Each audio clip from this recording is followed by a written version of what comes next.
Janelle, can you hear me? Just want to make sure you're good. Okay, awesome. Can you hear me? Yes. Alder Verveer, can you hear me? Hi, Stefan. Loud and clear. Hi. Awesome. Thank you. Thank you.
All right. It looks like we have all the members we're going to get. So we will call to order the Finance Committee meeting of Tuesday, May 12th, 2020. And I will ask that staff mute themselves and members unmute themselves while I unmute you all and ask Laura to call the roll. Alder Carter? Present. Alder Carter is here. Alder Furman? Present. Alder Furman is here. Alder Harrington McKinney? Here. Alder Harrington McKinney is here. Alder Moreland? Here. Alder Moreland is here. Alder Verveer? Here. Alder Verveer is here. Mayor Rhodes Conway? Present. Mayor, you have quorum. Thank you. All right. I'm going to mute you all again and ask one of our tech facilitators to read our pre-meeting instructions, please. Okay, thank you. Welcome to our virtual Finance Committee meeting of May 12th, 2020. We are going to cover a few basic items. To members of the committee and city staff, if you lose connection at any point during the meeting, you can reconnect by clicking the link or calling the number in your original email. Committee members, if you are able, please activate your video and keep it on for the duration of the meeting. Staff, if you are able, please activate your video when you are speaking. The chair and staff are responsible for muting and unmuting committee members. Please use the raise hand function to indicate you wish to speak. This can be found by clicking participants at the bottom of your screen. A list of participants will open and you can find the raise hand feature at the bottom of that participant list. You will use the raise hand feature when you'd like to be recognized to speak or ask questions. This includes staff who are being asked a question. The chair will do their best to call on committee members in the order in which hands are raised. Lowering your hand will take you out of the queue. Please wait for the chair to unmute you before speaking. Please be mindful that during any roll call, everyone will be unmuted until completed, at which time the chair will place panelists back on mute. Voting will be considered unanimous. However, if you object to unanimous vote, please use the raise hand feature when the chair asks for objections and a roll call will be taken. Members of the public who are registered to speak, when your name is called, staff will find your name matching the name you provided in your registration and permit you to speak. If your name does not match, you will not be permitted to speak. Please wait until you are unmuted to begin talking. Staff will tell you when your time is up. If you need to share documentation with the Finance Committee, please email it to financecommittee@cityofmadison.com. Unless there are questions of you, you will be unable to speak for the remainder of the meeting. Mayor, the floor is yours. Thank you. We'll start with disclosures and recusals. Are there any disclosures or recusals from any of the members on today's agenda? Please raise your hand virtually if you have any.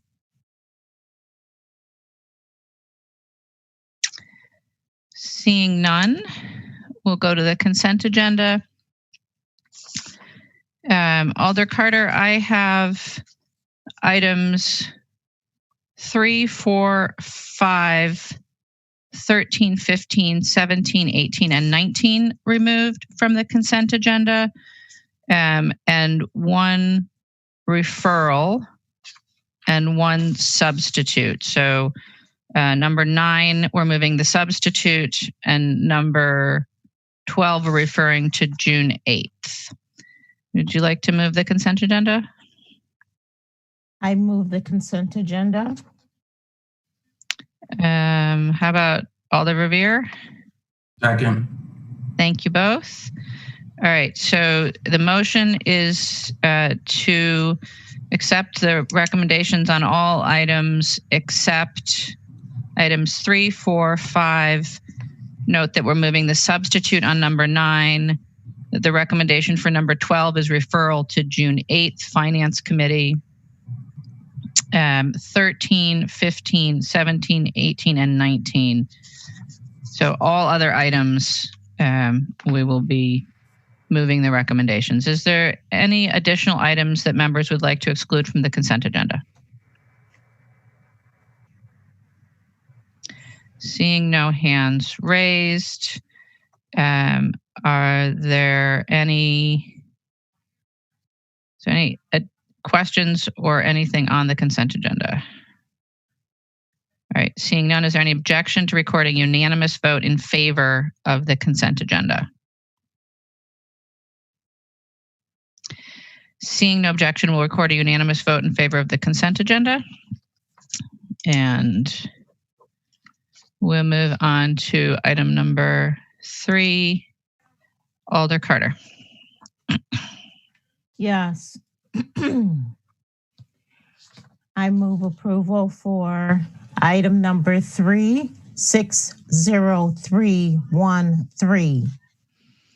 Thank you, Alder. Where are you? Okay, Alder Furman? Second. Thank you. And Alder Moreland.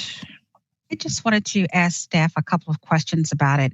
Items 3, 4, and 5 seem very similar. I know that they're different programs, but if someone can kind of explain what the difference is between them and if we have any idea of ridership. I believe number 5 listed ridership, but I don't believe numbers 3 or 4 did. All right, so we have questions generally on 3, 4, and 5. If the appropriate staff would raise your hand using the raise hand function, it would help me find you. Assuming this is somebody from Metro, I think I saw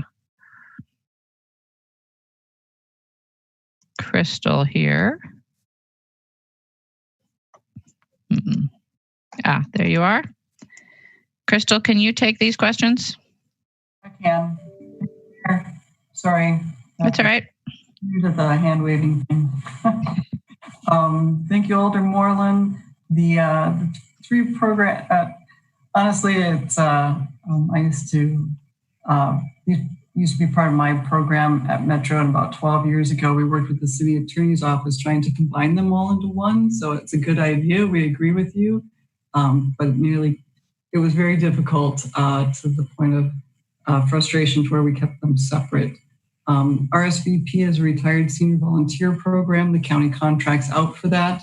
And RSVP is actually a nonprofit that calls themselves Retired Senior Volunteer Program. They coordinate the volunteers to arrange to assist seniors in transportation. Many of those rides are transportation to medical treatment. And then for group access service, the county also contracts out for that service. And it serves congregate meal nutrition sites, adult daycare services, and shopping trips for seniors and people with disabilities.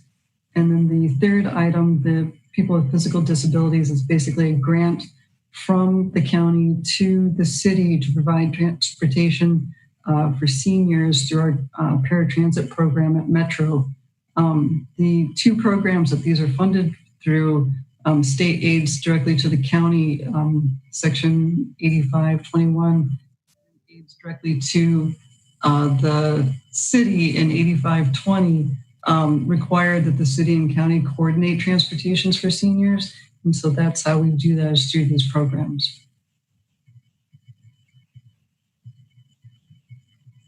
Do you have ridership for the items listed under 3 and 4?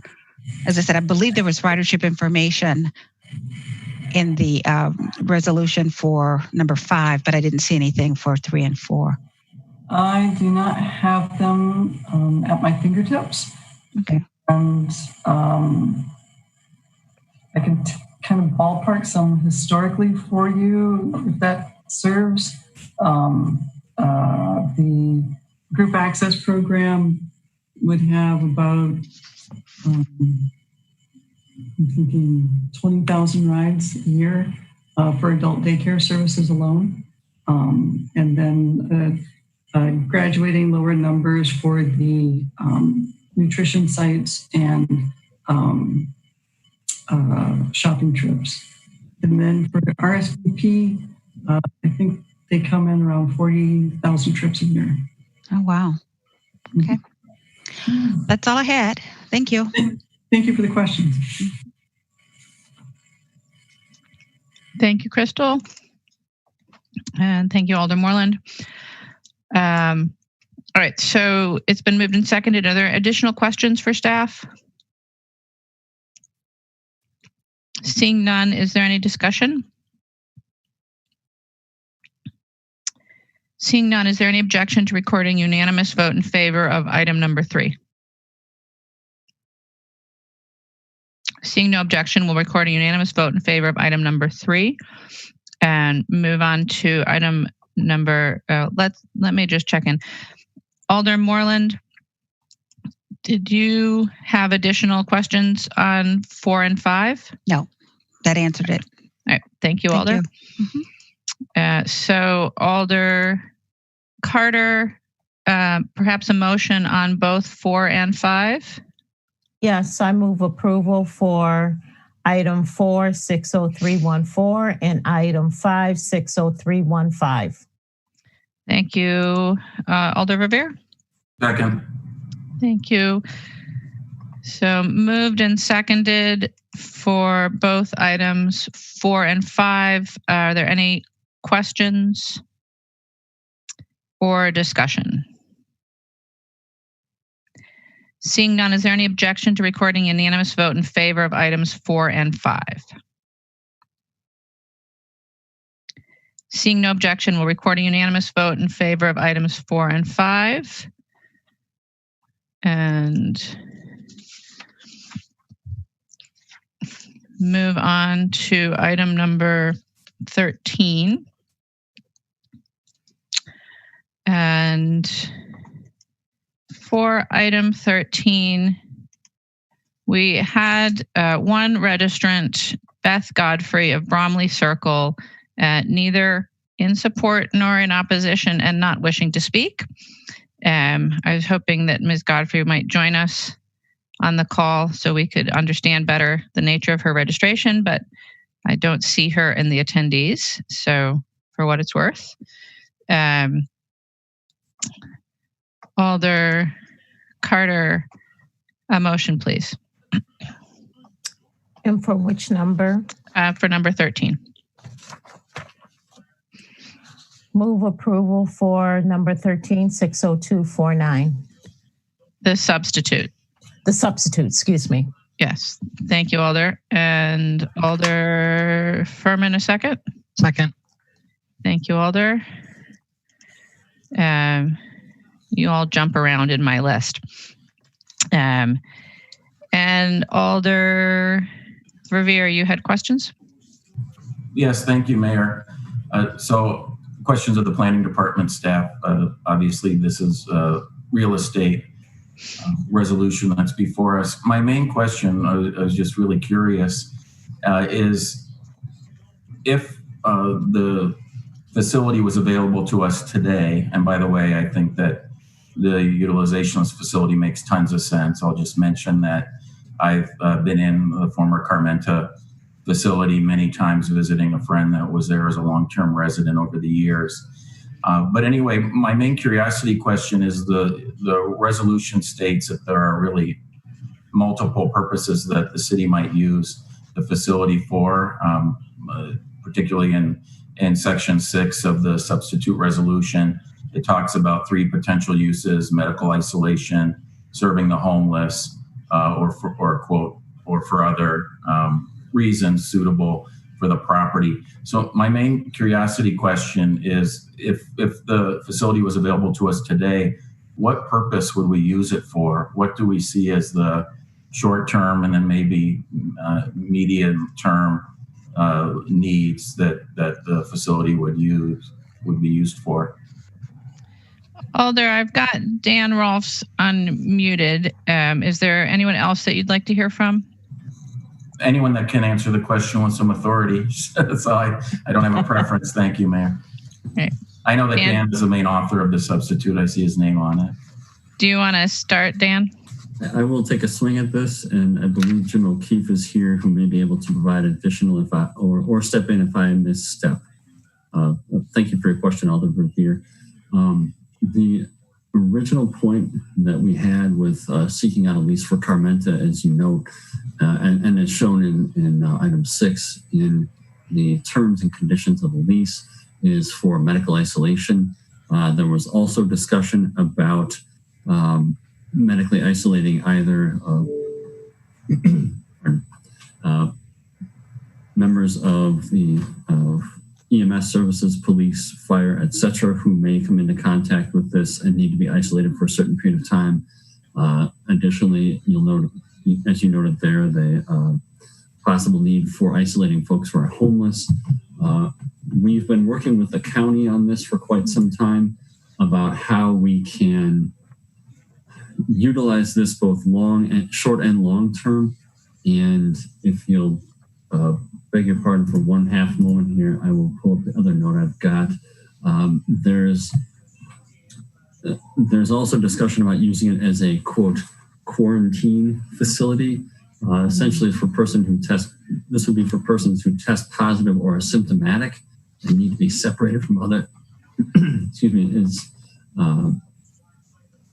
and need to be separated. So it's really trying to find ways that we can isolate or minimize contact for folks who have either come in contact with someone who has COVID-19 or folks who need to self-quarantine. So we're working a lot of different angles on where this might fit best in the sort of the patchwork quilt that is the way that the city and the county are managing folks that either need to be quarantined or are symptomatic or any level of isolation for this. I would ask Jim O'Keefe if I've misstated anything there, but I hope that answers your question. It's been an ongoing discussion for just about 8 weeks now since this started about how we would use this facility, and it has been an evolving discussion throughout those 8 weeks. So I hope that answers your question. Jim, if you want to chime in, please do so. Dan, actually, I think you described that fairly well. I would say that the urgency and the short-term need has lessened considerably since we began conversations with the property owner, and they've lessened considerably primarily because Dane County, which is the entity that's been providing most of the financial backing for respite facility needs, has tightened their grip on area hotels. And so there was a time that we didn't believe that there were good alternatives. There now is that alternative in the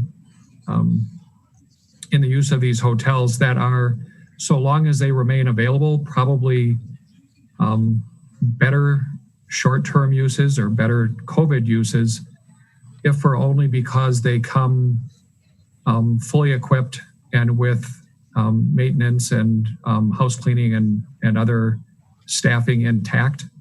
All of those things which would need to be provided in the event that we move to a venue like the Carmenta facility.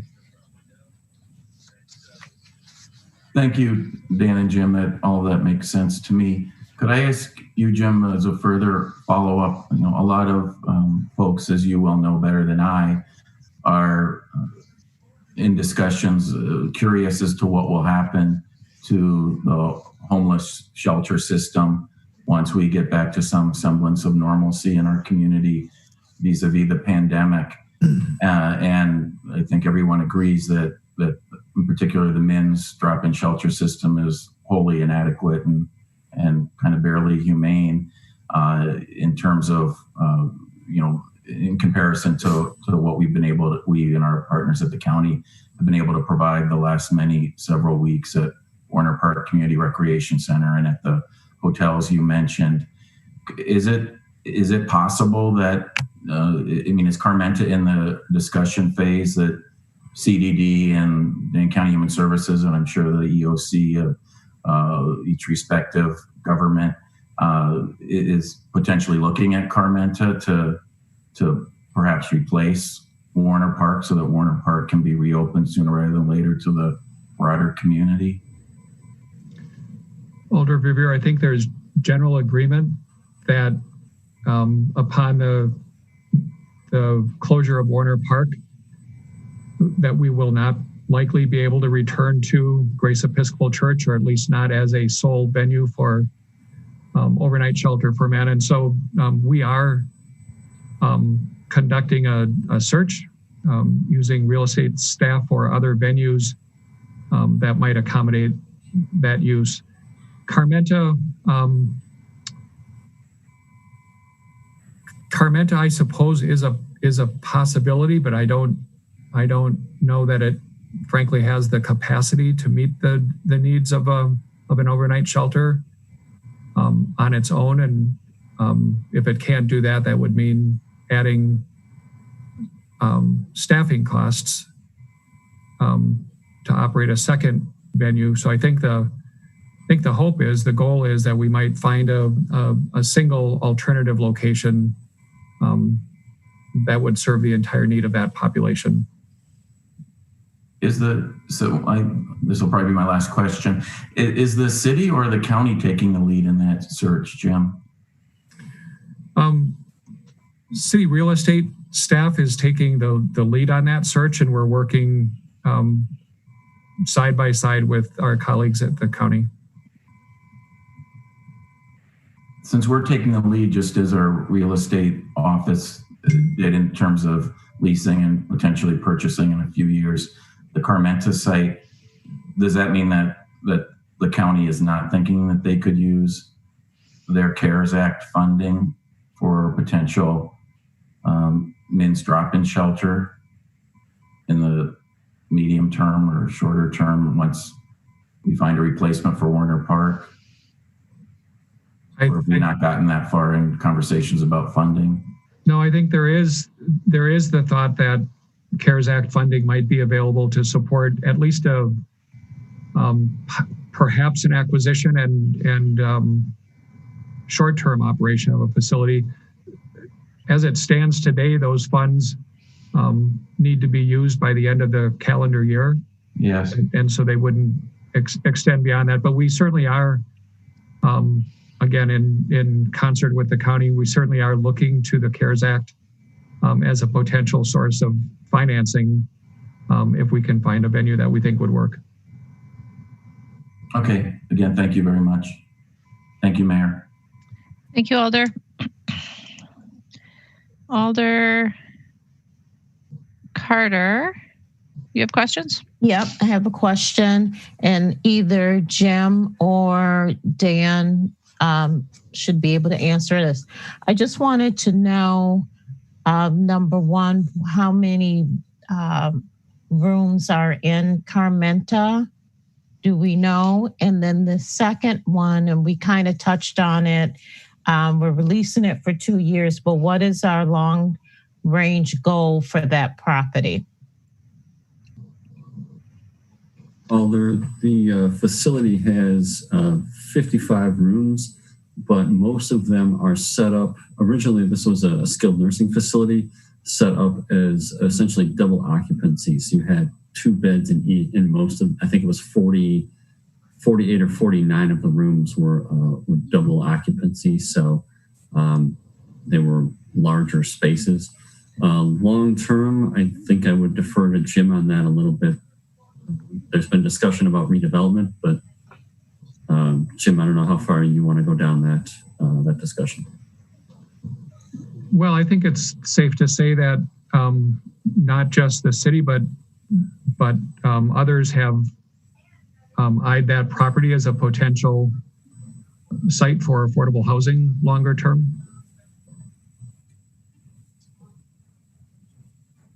Alder, does that answer your question? It sure does. Thank you. Thank you, Alder.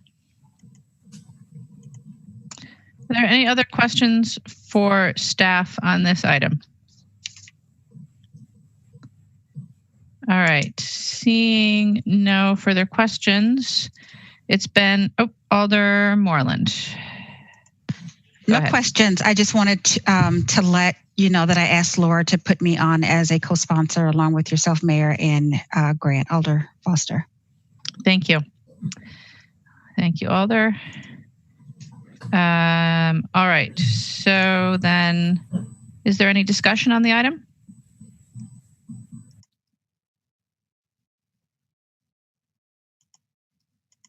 Seeing no discussion, is there any objection to recording unanimous vote in favor? Seeing no objection, we'll record a unanimous vote in favor of item 13. And move on to item 15. Alder Carter. Yes, move approval of item 15, 60383. Thank you, Alder. Alder Furman. Second. Thank you both. Alder Verveer. Thank you, Mayor. I do have a question or two of Janelle. And first of all, Janelle, congratulations on your well-deserved contract renewal. Our first item on tonight's agenda.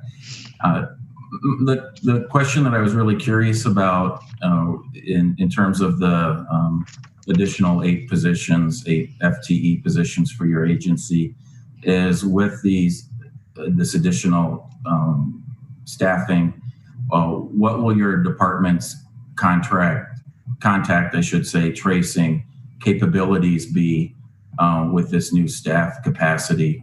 We've all learned the importance of contact tracing. Sure.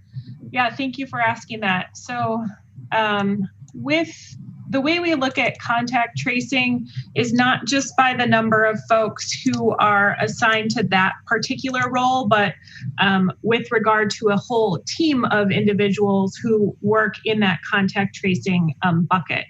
So currently, we have 36 individuals currently, and these 4 new positions would put us up to 40 staff that are focused completely on contact tracing. And then we have an additional 10 staff who are responsible for supporting them by pulling the records out of our communicable disease database, staff to kind of navigate in between a variety of different roles within that team. So we have about 60 to 70 individuals as part of our contact tracing team, and we'll have 70 by the time we can get these positions on board. We've been doing some calculations based on how many staff we need, based on what we've experienced so far through the epidemic, kind of when we were in a high spot and where we've been more recently, which has been a lower positivity rate, and feel pretty good about where our numbers are. We have more than enough staff to support contact tracing with our current positivity rate and enough to be able to support even a 5% positivity rate in Dane County, which we hope we don't get to. That's very impressive. I had no idea you had that many staff working on contact tracing, or will have that many staff. So thank you for sharing that with us. The other questions I had were more kind of internal questions in terms of the hiring process. You know, we've come to learn at our finance committee meetings over the years that the county employee relations division seems to have a fairly slower process than our own city HR department does in terms of hiring. And I noted that in the substitute resolution, it says that these 8 FTEs would start June 1st. Is that really realistic that you'd have these 8 new employees be able to on board in a few weeks? Sure. I don't think we'll have them on board in 2 weeks, but the goal is that they won't be far behind. I'm hopeful we can get the positions posted this week, recognizing that we still haven't gone through the final council and county board approval, but things are moving forward positively, and that we can start posting and doing some targeted recruitment to be able to get people on board fairly quickly. That's great that employee relations is able to prioritize this and expedite the process. And then lastly, also, I think we've learned over the years with our joint city county budget process for public health medicine in Dane County that the county seems to use LTE status more frequently than the city does. I'm generalizing this greatly, but I know over the years public health has had a lot of LTE positions from my observations during the budget process. Was there any consideration given to starting out with any of these positions being LTEs, given that they're funded in the first year through the what we hope won't be one time, but as of today, the one-time $95 million CARES Act direct funding that the county received? We currently have some LTE contact tracers on our team, and the intent was, when we kind of recognized the timeline, that it would probably put us in about a wash of going for an LTE or through this process for permanent with maybe a slight delay. So that is still on the table should we need it. But the goal would be to not have to, so that we could provide more robust benefit package, even if the timing of the tenure with us is shorter rather than longer, but we're hoping that it will turn into longer. Rationale makes sense. And obviously we all hope that the funding will be available to continue these positions. Thanks very much, Janelle. Appreciate it. Thank you, Mayor. Thank you, Alder. Are there other questions? Alder Carter. Yes, Janelle, first of all, congratulations. For the contact tracing, do you see where we would be using this? And of course, I want you to look into your crystal ball because mine's a little foggy. But do you see where we would use the tracing in other situations where we could keep some of the staff on a permanent basis? Yes. Thank you for asking that question. So all of these positions are positions that we would be able to use on an ongoing basis, no matter what role they play. So the positions that we've allocated to the contact tracing in particular are what we call disease intervention specialists. Those are folks that we already have some positions in our department, and this is the work that they do. And they are primarily doing that with regard to STIs and other communicable disease outbreaks that we're seeing that don't rise to the level of COVID-19. And I could talk more about the other positions too, but you just asked me about the contact tracers. Well, we'll talk offline. Thank you. Thank you. Thank you, Alder. Are there other questions for Janelle?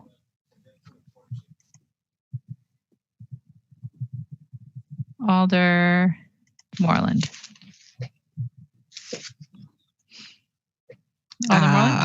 Yes, I didn't raise my hand. Oh. All right. Zoom decided you wanted to talk. Are there any other questions? All right, seeing none, thank you, Janelle. And it has been moved and seconded. Is there any discussion?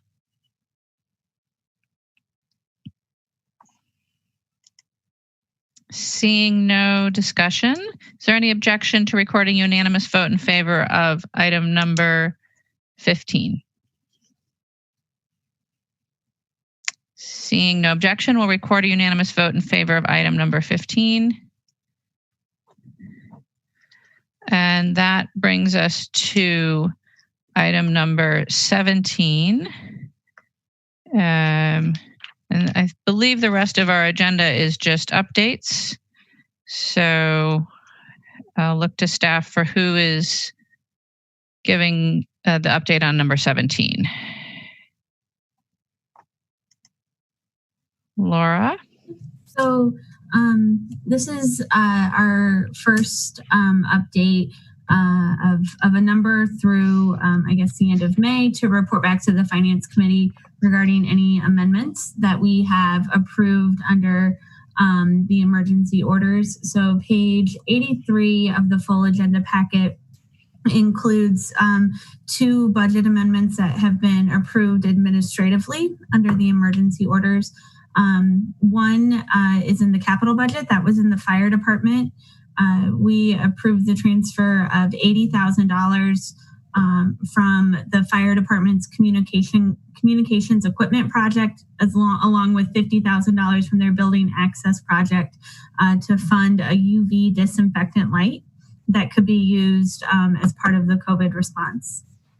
Additionally, we have administratively approved a $50,000 transfer in the clerk's office to transfer $50,000 from election official wages to the supply budget, to resulting from supply costs associated with the April election. You will note you approved on the consent agenda a larger budget amendment for the clerk's office in terms of transferring funding from the contingent reserve.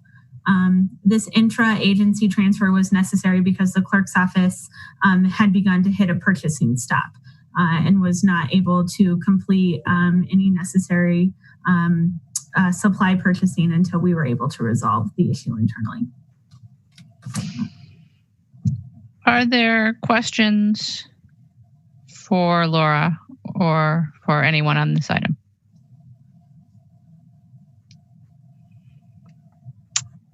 All right, seeing none, don't believe we need to take action on this. We've heard the report. So we'll move on to item number 18, and I'm going to guess that this is you, Dave. Thank you, Mayor. I'm going to share my screen. Can everyone see that? Okay. So this is just a continuing update on the economic situation, both nationally and within the state. And so we are at historic unemployment levels, as you've probably read. The official unemployment rate that was just released a few days ago is a little under 15%. That did, however, leave out and make a couple of major misclassifications of workers that really pushes the rate closer to 23%. And just as a reminder, the Great Depression, the high unemployment rate was about 25%. So we are at that level, which is really unprecedented in modern economic times. Over 30 million people have lost their jobs since mid-March. That is approaching 20% of the workforce, and it is probably just larger than that, given some difficulties with counting and underemployment and things like that. So again, unemployment claims continue to surge. You can see those amounts, although it has trailed off over the last few weeks. These are national numbers. Probably will continue to see that drop as parts of the country start to reopen, and this trend will probably slow, but still be dramatically elevated from historic levels. Again, 30 million jobs are people claiming unemployment insurance. That wipes out the jobs created since the Great Recession, and which was on top of jobs lost during the Great Recession of almost 9 million. This just shows over the last few quarters what's happened with employment. You'll see August through February, we were seeing year-over-year growth of roughly 1% to 2% in employment on a annualized basis, and then that has dropped off quite a bit with the closing of the economy over the last month and a half. As I said, the unemployment rate, 14.7%. This looks back to the entire post-war period. It's really that last peak during the early 1980s, mid-80s recession, where unemployment reached above 10%. And then the post-World War II unemployment as the economy shifted from a war footing to peacetime economic activity. So again, move my screen a little bit here. This is private sector employment. This is the ADP survey that comes out a little bit in advance of the Department of Labor numbers, but gives you a little sense of what's happening by sector. So 20 million fewer people employed basically are at a jobs level that's close to 2002. So almost 20 years of job growth. And most of that job growth has occurred since the Great Recession is gone. The goods producing sector has seen a pretty dramatic drop. This again is since 2002. That also reflects some structural changes in the economy and jobs over the last roughly 20 years as jobs were shifted to other parts of the world. Service sector, which has seen a trend upward over 20 years, again, has dropped to pretty much the level seen during the Great Recession. This just shows by sector where those drops are occurring. 50% drop in leisure and hospitality. No surprise there, but these drops are broad-based and really throughout various sectors of the economy, with probably the lowest drops in professional services area. This continues to be folks who can telework. Education showed a slight growth, and that some of that might be seasonal. And then this is by size of business. So again, this has hit small businesses very hard. Businesses from 20 to 50 employees have lost over 20% of their employment, but even larger businesses over 1,000 have seen employment drops approaching 15%. A survey by the Society for Human Resources Management recently of 375 small businesses found that over 50% will be out of business within 6 months. 54% of those businesses have laid off employees, with another 22 furloughing employees. So we're talking about 3/4 of those businesses have done something to reduce employment.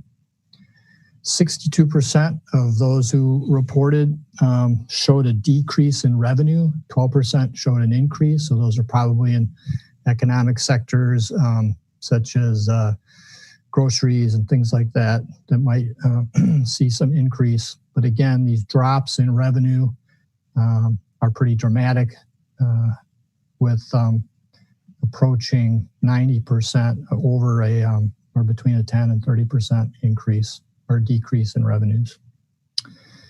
Right now, the Wisconsin unemployment rate, so this is as of the end of April, that's an estimate of almost 20%. Again, probably higher as more information comes out.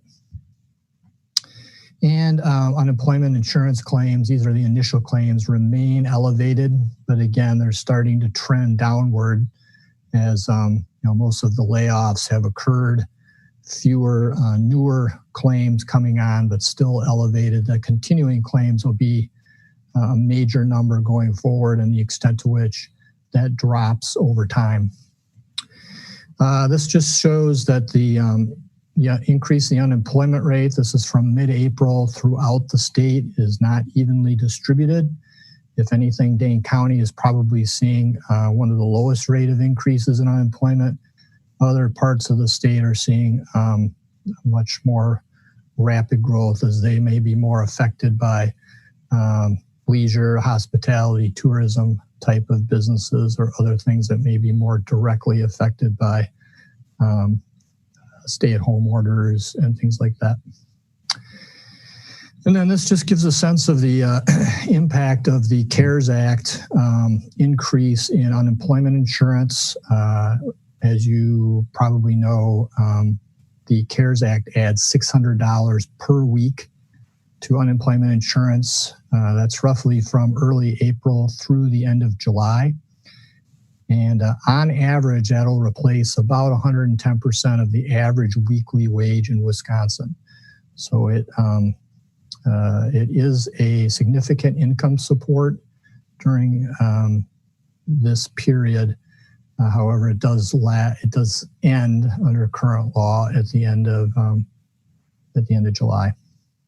So that's a quick update on the economic situation, and I will stop sharing my screen and turn it back to you, Mayor. Thank you, Dave. Are there questions on the update?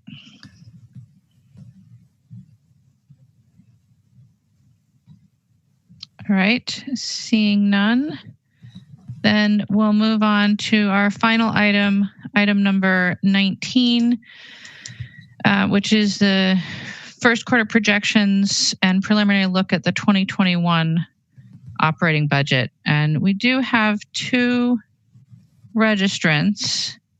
The first is Dan Rolfs, and I don't see him in the attendees yet. So Mr. Rolfs, we'll just call on you here. Neither in support nor in opposition, wishing to speak, representing MIPSA. Go ahead. Thank you, Mayor. You can all hear me? Yep. Okay, thank you. I appreciate that. Again, as Mayor noted, Dan Rolfs, I'm here in my capacity as the president of the board of the Madison Professional and Supervisory Employee Association, and MIPSI, speaking on behalf of our association, Local 6000, Local 236, and the MCAA. Laura Manella from the MCAA sent a letter to Finance Committee and to, I believe, all alders as well, but I just wanted to reiterate a couple points as you're getting this presentation now. Obviously, Mr. Schmiedke will be making a presentation that is all there and allows for a discussion, or has a larger discussion of the budget impacts of the current situation. One of the things that we've seen there is in the presentation materials is that there's a slide discussing furloughs and things of that nature. That was also discussed in Mayor's email to all employees today as well. We would like to ensure that any discussion about furloughs includes a further discussion about the ability to offset the loss in pay that employees may experience as part of this, as tied back to the use of unemployment insurance paid through the CARES Act funds.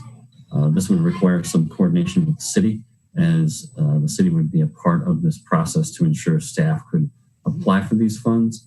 But we believe this is not overly burdensome and could actually provide a win-win for both staff and the city were this to move ahead.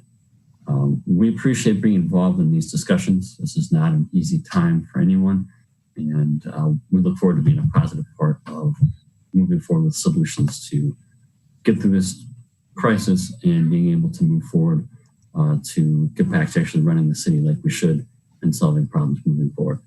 I appreciate the time. Thank you very much. Thank you, Dan. Right. We also have registered Laura Manella, neither in support nor opposition, available to answer questions representing the Madison City Attorneys Association. Are there questions for either one of our registrants? Alder Verveer. Thank you, Mayor. This is for Dan. Dan, I had a little trouble hearing all of your testimony because, as we know, you're a soft-spoken individual. But did you say that there's a written statement from MIPSI that you've emailed us or will be emailing us? I didn't quite understand that part. There's a written statement from Laura Manella on behalf of our coalition of associations, the MCAA, Local 236, Local 6000, and MIPSI, that I believe all Finance Committee members received earlier today. I don't recall seeing that. Can you be more specific? Was that emailed directly by Laura? Yes, and it was, bear with me here. It was at 10 minutes to 4 today. So you may not have even seen it pop up in your emails yet, just if you haven't had a chance to review them. But that was to the Finance Committee earlier today at 3:49 p.m.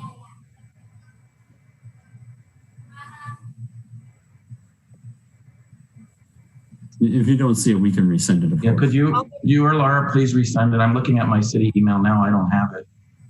Okay.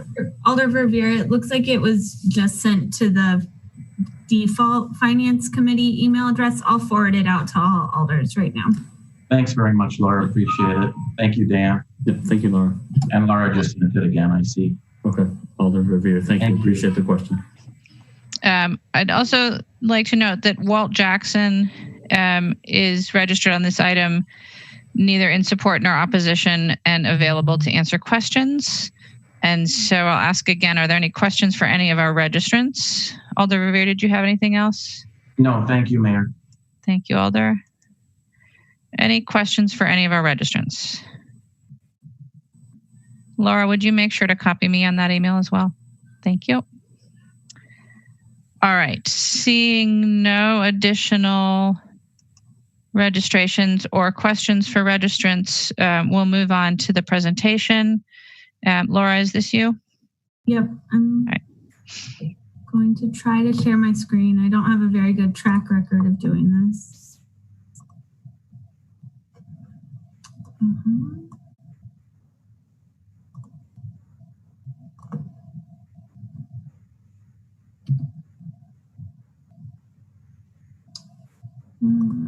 Okay, are we able to see? Okay. We can see you in, yes, that's exactly right. Good job. I finally figured it out. Okay, great. So as the mayor stated, this evening we are here to talk to you in greater detail about what the city's budgetary outlook looks like, both for the first quarter, based off the first quarter for the current fiscal year, but then also how that plays into the 2020 both operating and capital budget. So I'll start by having Dave talk just a little bit about the current status of our fund balance and how we ended 2019. Thank you, Laura. As you know, we closed our books on 2019 at the end of December. Based on that, the general fund balance is actually quite robust compared to prior years. And 2019 was a good year. Unfortunately, 2020 and beyond will not be. So revenues exceeded budget by about 2.7 million.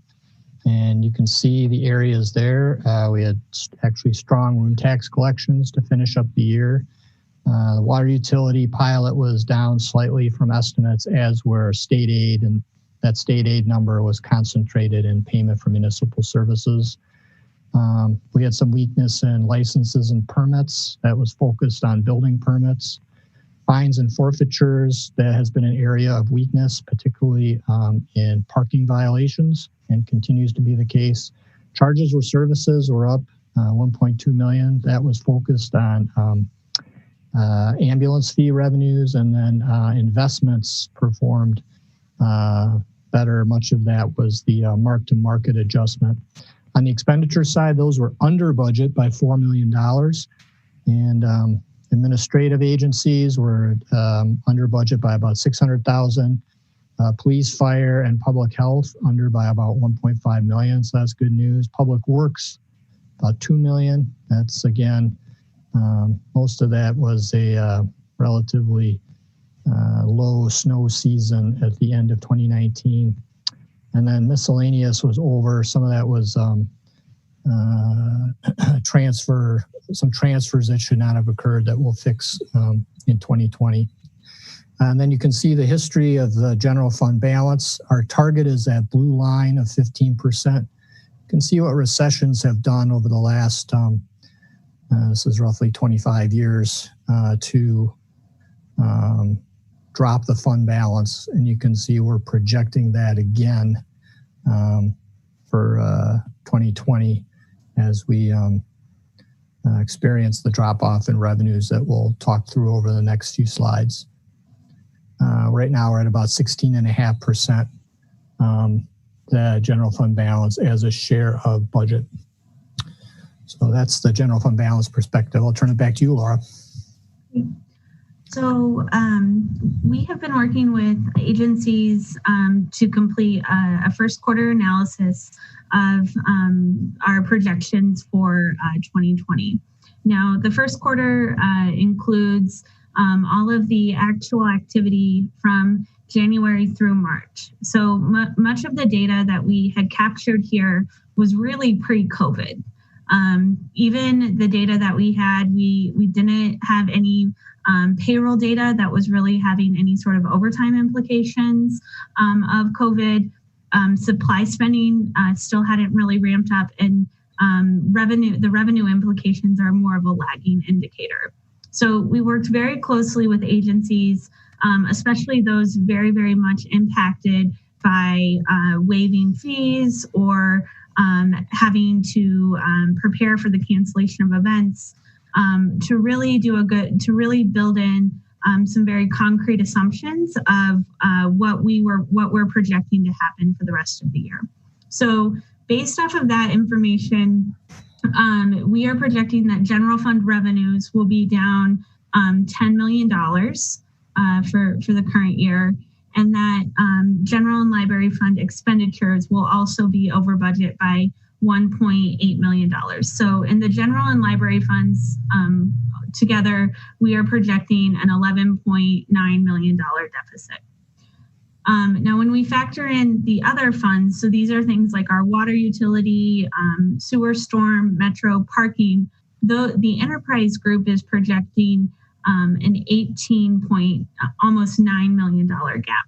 So when you hear us talk about a $30 million projected shortfall for the current year, that is all of our operating funds. So both general and non-general fund services.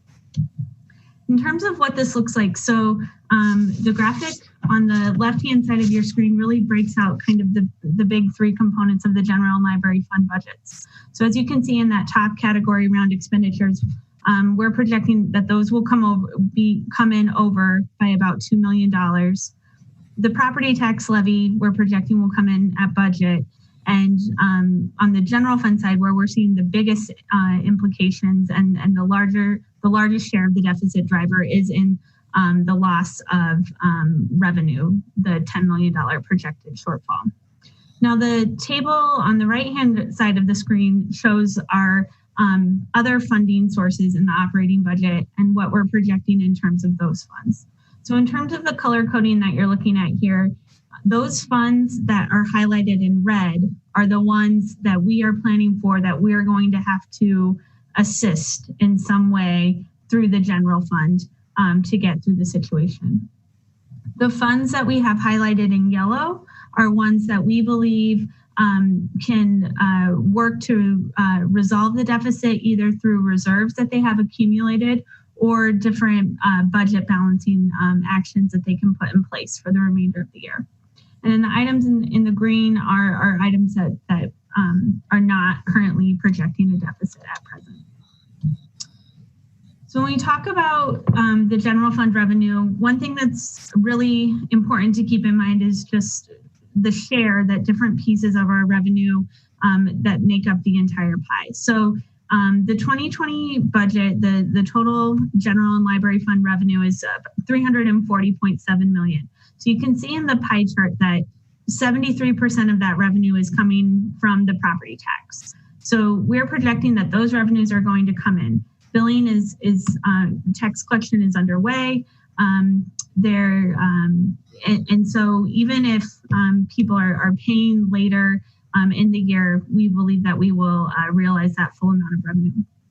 The next share of the pie is the state aid. So those are all the various programs that we receive funding from the state of Wisconsin for. So this includes like our expenditure restraint money, along with the other programs that Dave was highlighting in the context of 2019.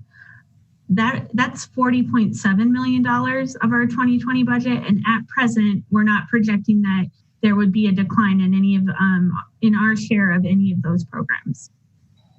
So that leaves the last 15%, and that 15% of our overall budget is what is most susceptible to the impacts of COVID and what's happening with the economy right now from the stay-at-home orders. So the total projected revenue loss in all of those other sources is $10 million, as I've mentioned. And you can see here on the slide some of the way that looks broken out by some of the big drivers there. So ambulance conveyance fees, we're projecting a $1.2 million deficit.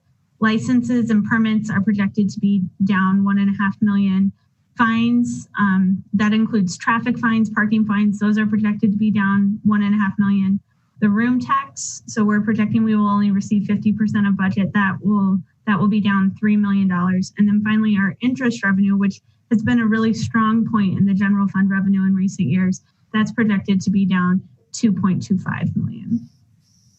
So shifting gears within the general and library funds to the expenditure side of the equation. So this pie chart is just, again, intended to help you remember how the funding in the operating budget is allocated. So as you can see, the number one expenditure in our operating budget are our personnel costs. So in 2020, that represents 62% of the overall budget. When you break that out for individual agencies, that represents anywhere between 60 and 90% of an agency's overall budget, depending upon what other items the agency might have in its budget. Non-personnel spending only accounts for about 12% of the overall operating budget. And within that, the biggest share of that non-personnel spending is all of the grant funding that we award through the community agency contracts in the community development division. That represents about 24% or $10 million of that total funding. And our contingent reserve is budgeted at $1.7 million and is about 1% of our total expenditures. So in total, our expenditures for the first quarter, as I mentioned, are projecting a $1.8 million deficit. Now, the driver behind that deficit are a couple of things. So the first piece is lost revenue within the revenue that we have budgeted in agency budgets. So we're projecting that agency revenue amounts will be down by $1.6 million. The big drivers of that are fire and police. So for all of their special duty type activity that they're able to charge for, as well as in the fire department, elevator permits and then fire inspection permits. That activity is all dramatically slowed. Those items are resulting in a $580,000 deficit. But the biggest share of the agency revenue shortfall is coming from the Parks Division in terms of assumptions over lost revenue from charges for service that we're projecting will happen during the summer months as a result of canceled programming within the Parks Division.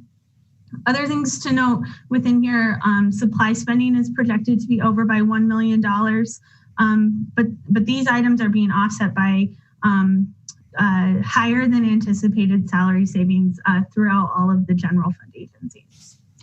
So if we break this into a little bit more detail, again, just focusing on the general and library funds here, some of the agencies that we're watching closely in regards to the 2020 budget. So the first item is the clerk's office. And so obviously the 2020 budget did not anticipate the type of election that we administered in April. So in total, the 2020 budget includes $2.1 million for election costs. And we spent, our latest estimate of what we spent on the April election was $612,000. So we are projecting that as a whole, the clerk's office will be over budget $357,000 by the end of the year. That assumes that the absentee voting trends continue for the 2 remaining elections that we have this year, and that turnout is at the same level that it was in April. I will just note that the deficit that we're seeing in supplies is partially offset by savings that we're seeing in election official staffing costs. The next agency to highlight is the fire department. So the fire department is projecting a $2.1 million deficit. Now, one thing to note there is that $500,000 of that deficit is associated with sick leave escrow costs that are paid out when employees retire. And those costs are budgeted centrally. We allocate those out to agencies throughout the year. So without the sick leave escrow payment, the deficit is actually $1.6 million. What's really happening here is kind of a double whammy where we authorize an academy in the fire department to fill vacant positions that takes place in October. And then we assume that there's going to be turnover throughout the year for those newly hired positions to go into the vacant spots. What's happening is that the turnover is not happening at the rate that we're assuming in the budget. So we have double filled positions for longer than we thought we would.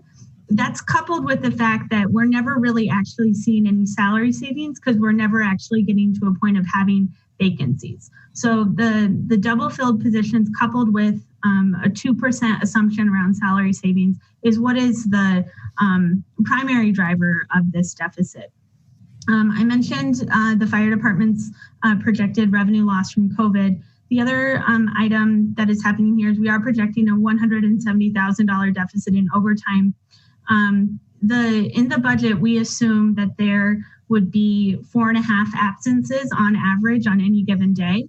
And based on the first quarter, that absence number is trending higher to 6 to 6.5. So that is what is contributing to the overtime projection. The next item is the police department. So we're projecting a $1.3 million deficit for the department, but police, just like the fire department, has a high sick leave escrow payment associated with retirement. So without those sick leave escrow payments, the actual projected deficit is $560,000. So that includes losing about $285,000 from revenue resulting from COVID. The other item to note within the revenue loss is that we will be, right now, these numbers assume that we will again be reimbursed from MMSD for the school resource officer program starting in the fall.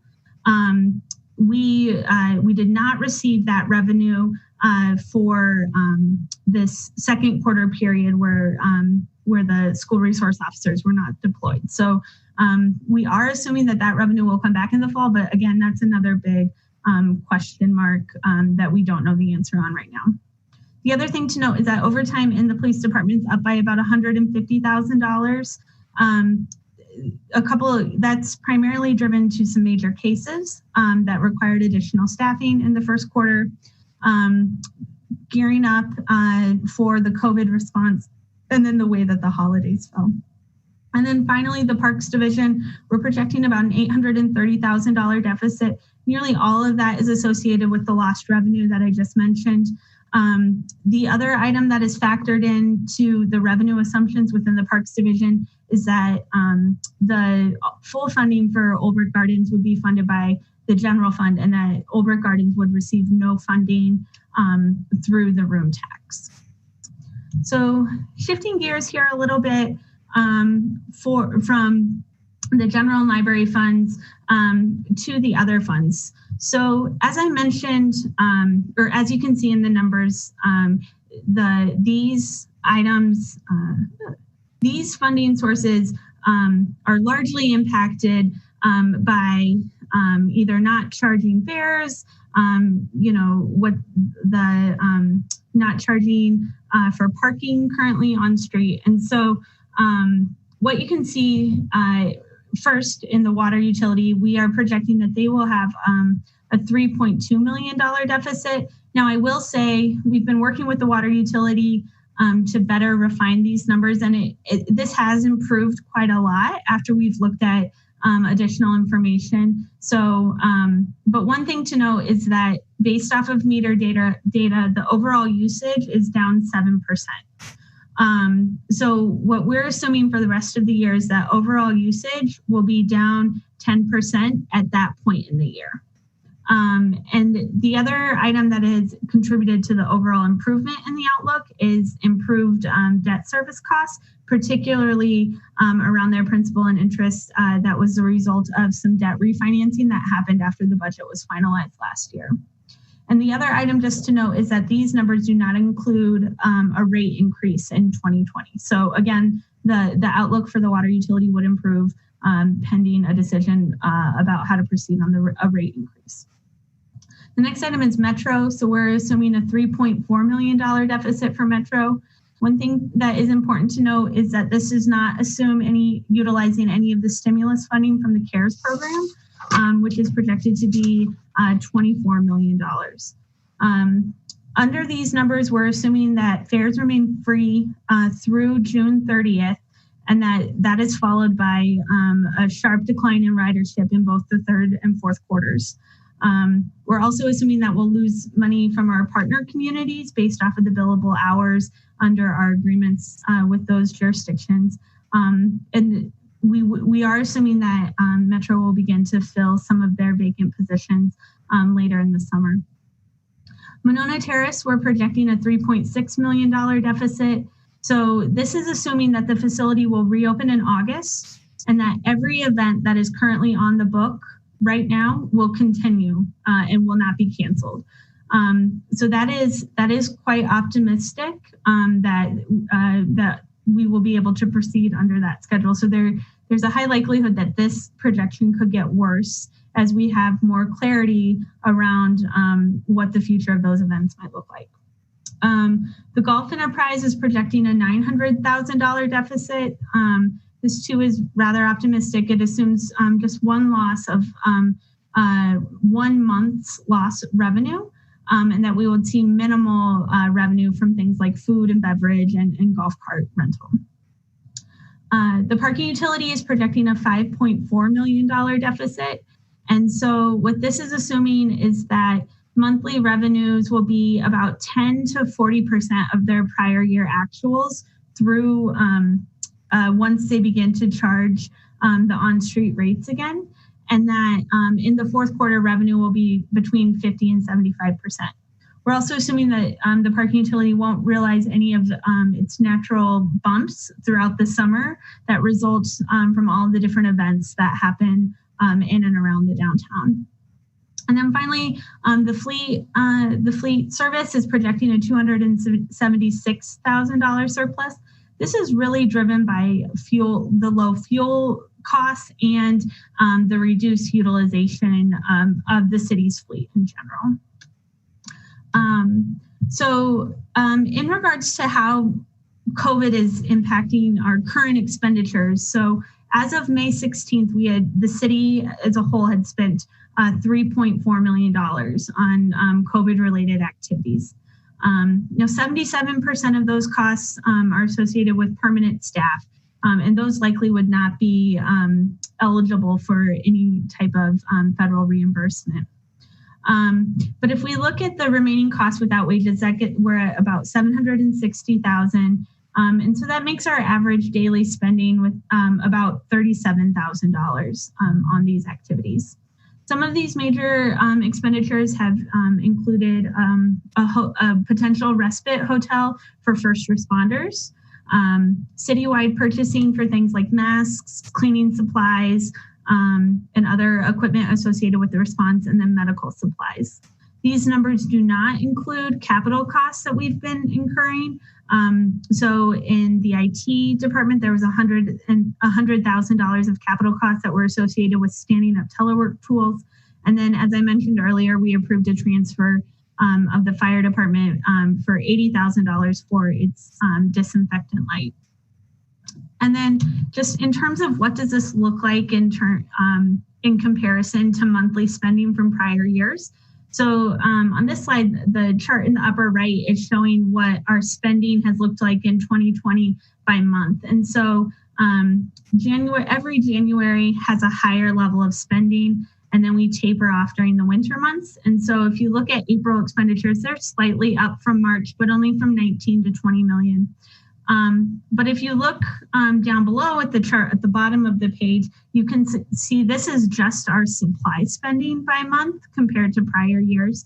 And so supply spending was slightly up in January, down in February, but then here in April, you see the spike where all of the COVID spending had started to occur and take place. So we'll continue to look at how these transactions look compared to prior year trends as we go throughout the year.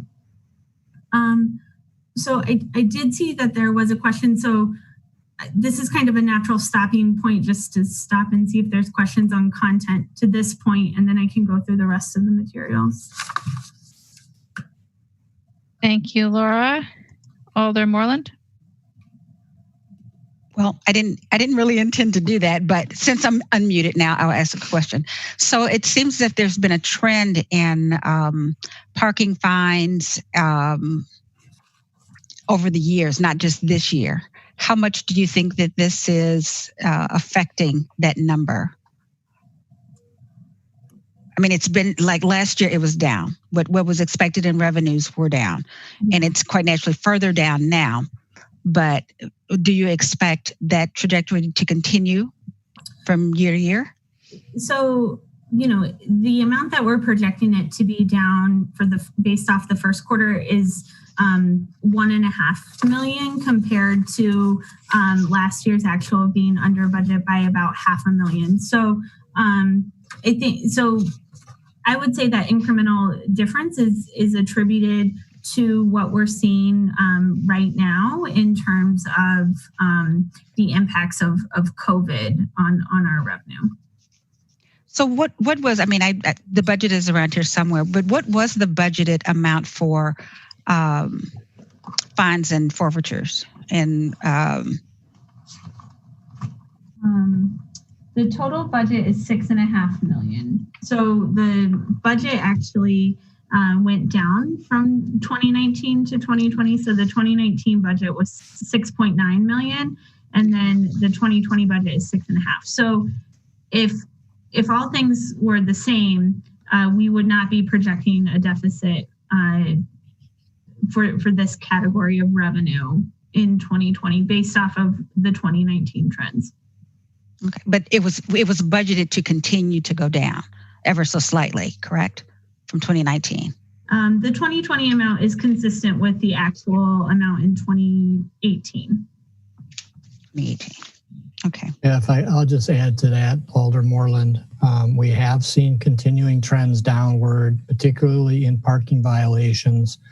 A lot of that can be attributed to the multi-space meters and more automation of the parking, the on-street parking.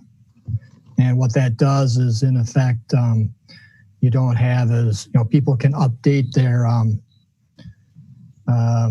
their time on meters remotely a lot more easily. So there's just fewer parking violations occurring. So it has been a downward trend over time. Okay. Thank you. Any other questions, Alder? No. Thank you. All right, Alder Revere. Thank you, Mayor, and thank you very much, Laura, and the rest of the members of your team for this excellent report. I realize we've only gone partially through the slides at this point, but I did have a few questions on some of the slides that you've already presented to us. I try not to take too much time because I know we have a lot of viewers tonight that are interested in the slide in particular about potential furloughs. So I don't want to belabor the point before we can get to that topic. But I guess the first question I have for you is when you look at I'm looking at the slide, first quarter projection summary by agency, general and library funds. Obviously, the fire department has a long history of discussing with us at the Finance Committee their overtime struggles over the last couple of years. For years, they didn't have those struggles, but they had in a significant way the last couple of years, as we all know. Can you just, I know you already spoke about the overtime deficit, but can you be a little more specific possibly as to have any of the reforms that Chief Davis and his colleagues tried to instill been beneficial at all? You know, for example, one that comes to mind immediately is the changes at station number 11 in terms of fire investigation unit there. Is there anything more you can say on a positive side about the fire overtime situation? So in 2020, we increased the fire department's overtime budget from about $1.4 million, we increased the actual overtime budget by $400,000. So this year's budget is $1.46 million. So if we hadn't increased, so what I think is happening is that a lot of those steps that were taken early this year are definitely having an impact. And if we had not taken those steps of redeploying that staff from the 40-hour work week into the rotation, coupled with the increased funding, this deficit would be much, much higher. So when we look at the overall projection of the fire department's personnel costs, the projection is that they're going to be over by $1.5 million. Now, $175,000 of that is from overtime. So really what is driving the numbers here is what I was describing in terms of that interaction between positions being double filled and the way that we assume that there will be some level of turnover, and then that turnover never really happening. I understand. Yes, and we've had that discussion, as I say, many times at the Finance Committee about the turnover. Then kind of moving on, this is a segue that affects both fire department, but to a greater extent, the police department. When you had mentioned special duty earlier, and special duty being, having police and to a lesser extent, fire paramedics working special events, tragically, many of which, of course, are not happening this year. Including, for example, even police directing traffic at religious services. Isn't that a wash? Maybe I missed what you were saying about special duty in your presentation, Laura, but there's not a negative impact on the budget per se, is there? If it's revenue that we're not receiving, but it's also expenditures that are not taking place? Yeah, so in the case of the police department, so we're projecting in their charges for service that we'll have a deficit of $175,000. Now, we're not projecting the same level of savings on the overtime side. And the reason for that are the things like the significant cases that they had earlier this year that required additional staffing and overtime, coupled with their COVID overtime costs. So I think if all things were held equal, it would be a wash, but because there are other pressures on their staffing model that are causing overtime deficits, that's where we're seeing an impact. Okay, but so it's not special duty. The overtime issue is not associated with special duty. It's associated with other things that are happening. But the special duty issue is not causing the projected deficit in any way. Yeah. I mean, what's happening is that even though the overtime amount assumed that a portion of that would be dedicated to special duty, they're still incurring those costs for other types of overtime. But you're right, it's not because of special duty. Okay, thank you for that. Yep. And then obviously on our agenda tonight, we had the resolution authorizing the acceptance of the approximately $280,000 Yep. from the Federal Bureau of Justice Assistance for COVID supplies and equipment for the cops. Is that assumed in these figures here, or is that not assumed, just like the Metro CARES Act funding is not assumed? That's not assumed either. So that money, a portion of that money can be used to help with eligible costs that have been incurred in the police department. So that will help the outlook there. Okay, great, thank you. And then I'm moving on, trying to be quick here, onto the slide with the other fund summary. In terms of the water utility, and I appreciate that, sounds like every day you're getting more positive numbers from the water utility. In the water utility section, I was just curious, most alders, I can't speak for the colleagues that serve on the water board, but the only conversation I had heard about not having the rate increase application be heard by the PSC this year was through a newspaper article, and that article wasn't quite clear if we absolutely will be able to withdraw our rate increase application, or if we've even made that decision within municipal government. I know their public hearing is scheduled for this Friday at the PSC. Could someone update me on if for certain the city is trying to not have a rate increase for water this year for certain, or is it still unknown? Yeah, I can start from answering from an assumptions perspective, and then I'll turn it over to Dave.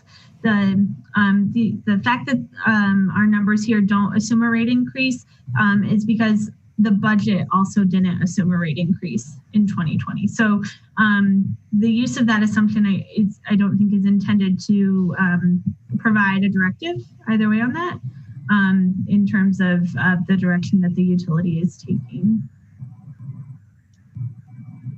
I'll just add that discussions continue, Alder Revere, and I know that Tom Hakinen will be talking with the mayor about that issue and how to proceed on that, and to look at those revenues from the rate increase and the timing of that in the context of not only the water utility's financial condition this year, but also out into the future. And just as a reminder, it wasn't that long ago that we face a significant cash deficit in the water utility, and these annual to biennial rate increases are a part of correcting that problem. Yeah, I think we all remember that, Dave. Thank you. I appreciate that response. I had a general question actually about all of these other funds. Well, not all of them, because some of them are certainly not in bad shape, like Fleet in particular.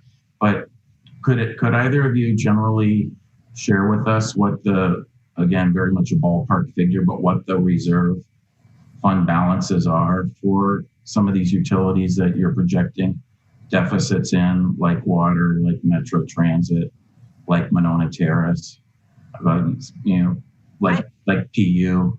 Yeah, I don't have those numbers right off the top of my head, but we can provide that information as follow-up to alders.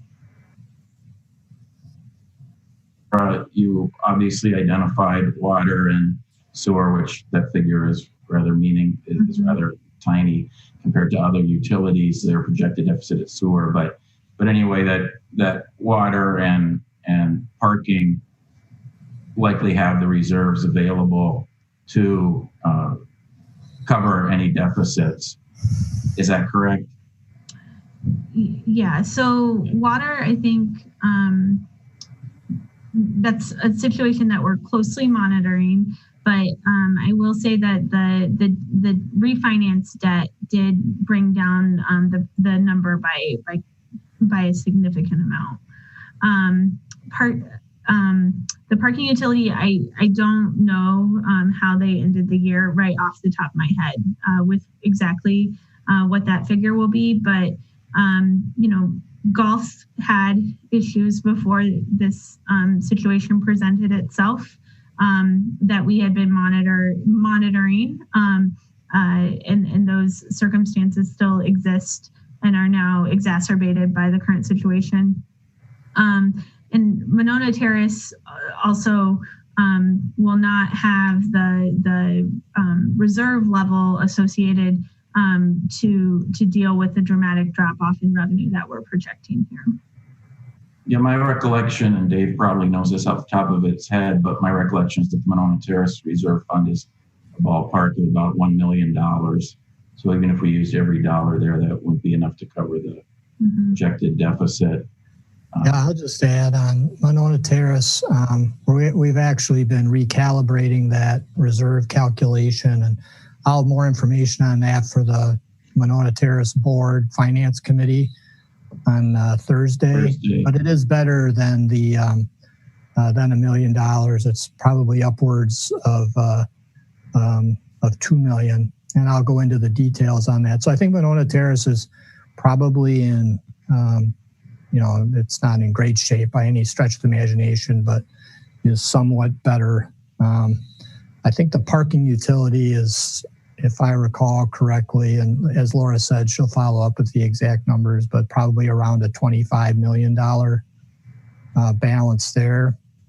Now, again, that helps in the short term, but keep in mind that balance is to replace aging parking structures down the road. So anything that's used now could delay the timing of that. So, and then golf, the overall deficit that's been covered by the general fund through 2019 is now about $1.4 million. Thank you, Dave. And thank you for the great news about Monona Terrace. I know my colleagues over there will be thrilled to hear that positive report from you on Thursday at our meeting. And in terms of PU, we know that they've always budgeted amazingly conservatively all the years I've been around, which is obviously a long time.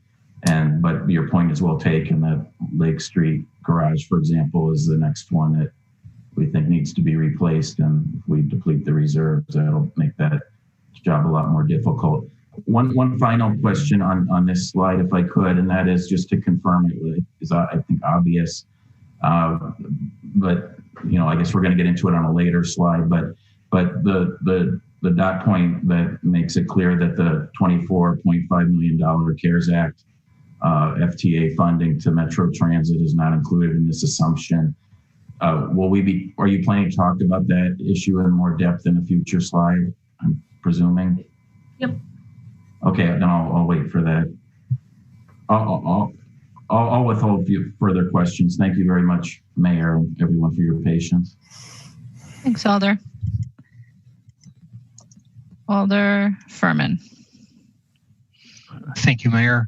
I'll apologize to Alder Verveer if it sounds like this topic has been talked about a lot in the past at Finance, but I am curious, since it's not an insignificant number, about the double hiring at the fire department and kind of how that staff is used and what's possibly being done to get that under control. Mm-hmm. So I can say that this is an issue that we are working on with colleagues in the fire department to figure out how we do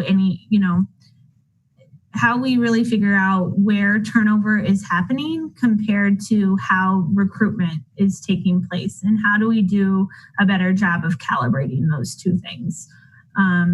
So what I can say is, this is a continuation of a trend that we've seen in the past, and one that we're working with the fire department on to have a better answer on as we move through the rest of this year and as we prepare for the 2021 budget.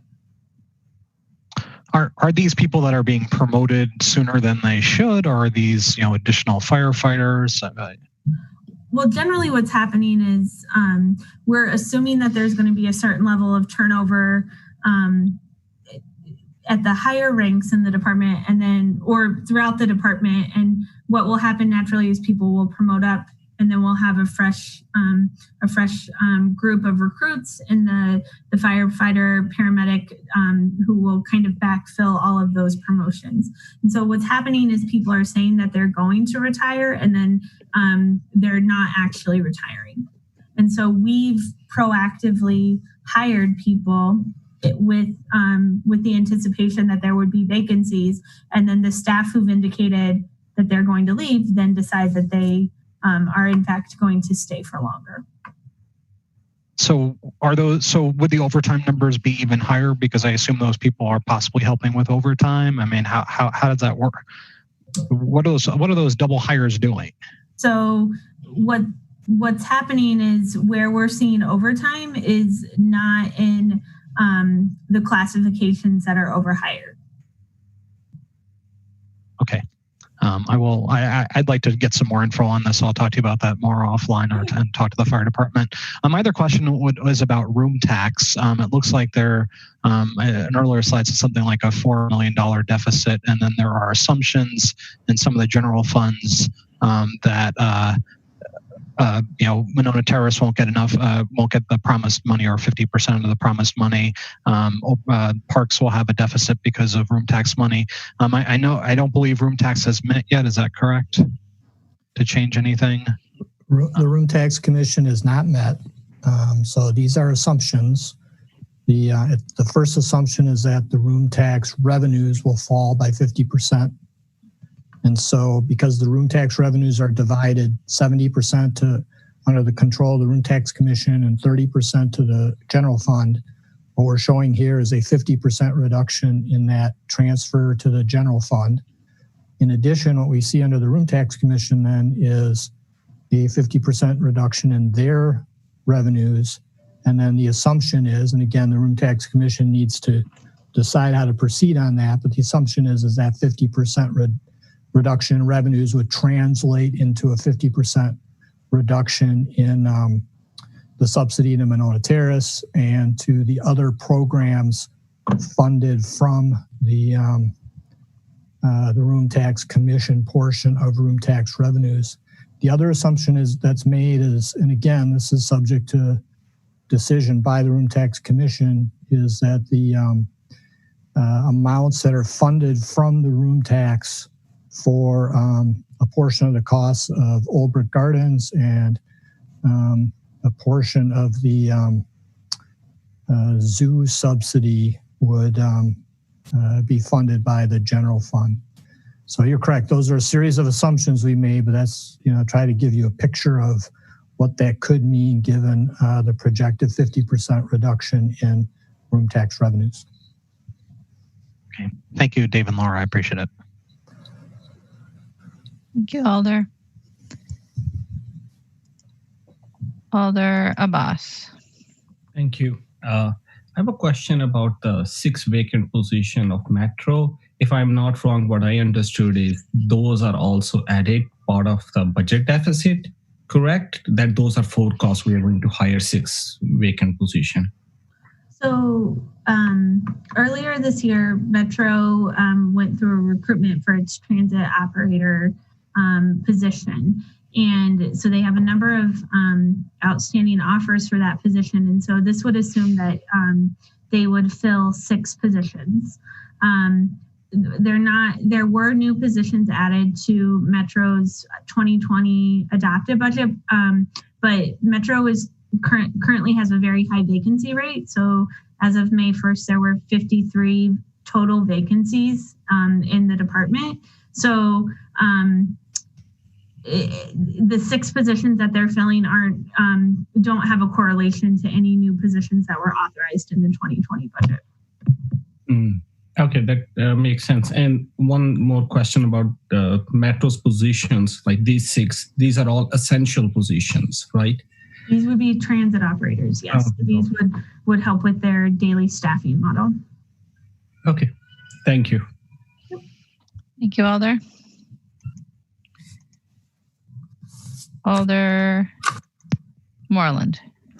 So, Laura, what would be the implications if those 6 positions weren't filled on the current staffing levels? I know there's quite a few positions that are open, but as far as the transit drivers, what are the major implications? So Metro is currently analyzing that in the context of how it prepares for the rest of the year and what that looks like in terms of restoring service. So they have I don't think that I can necessarily speak directly to that question. And I think that they're working towards figuring out, how many positions they need to fill based off of what their plans are for their service levels for the rest of the year. Go ahead.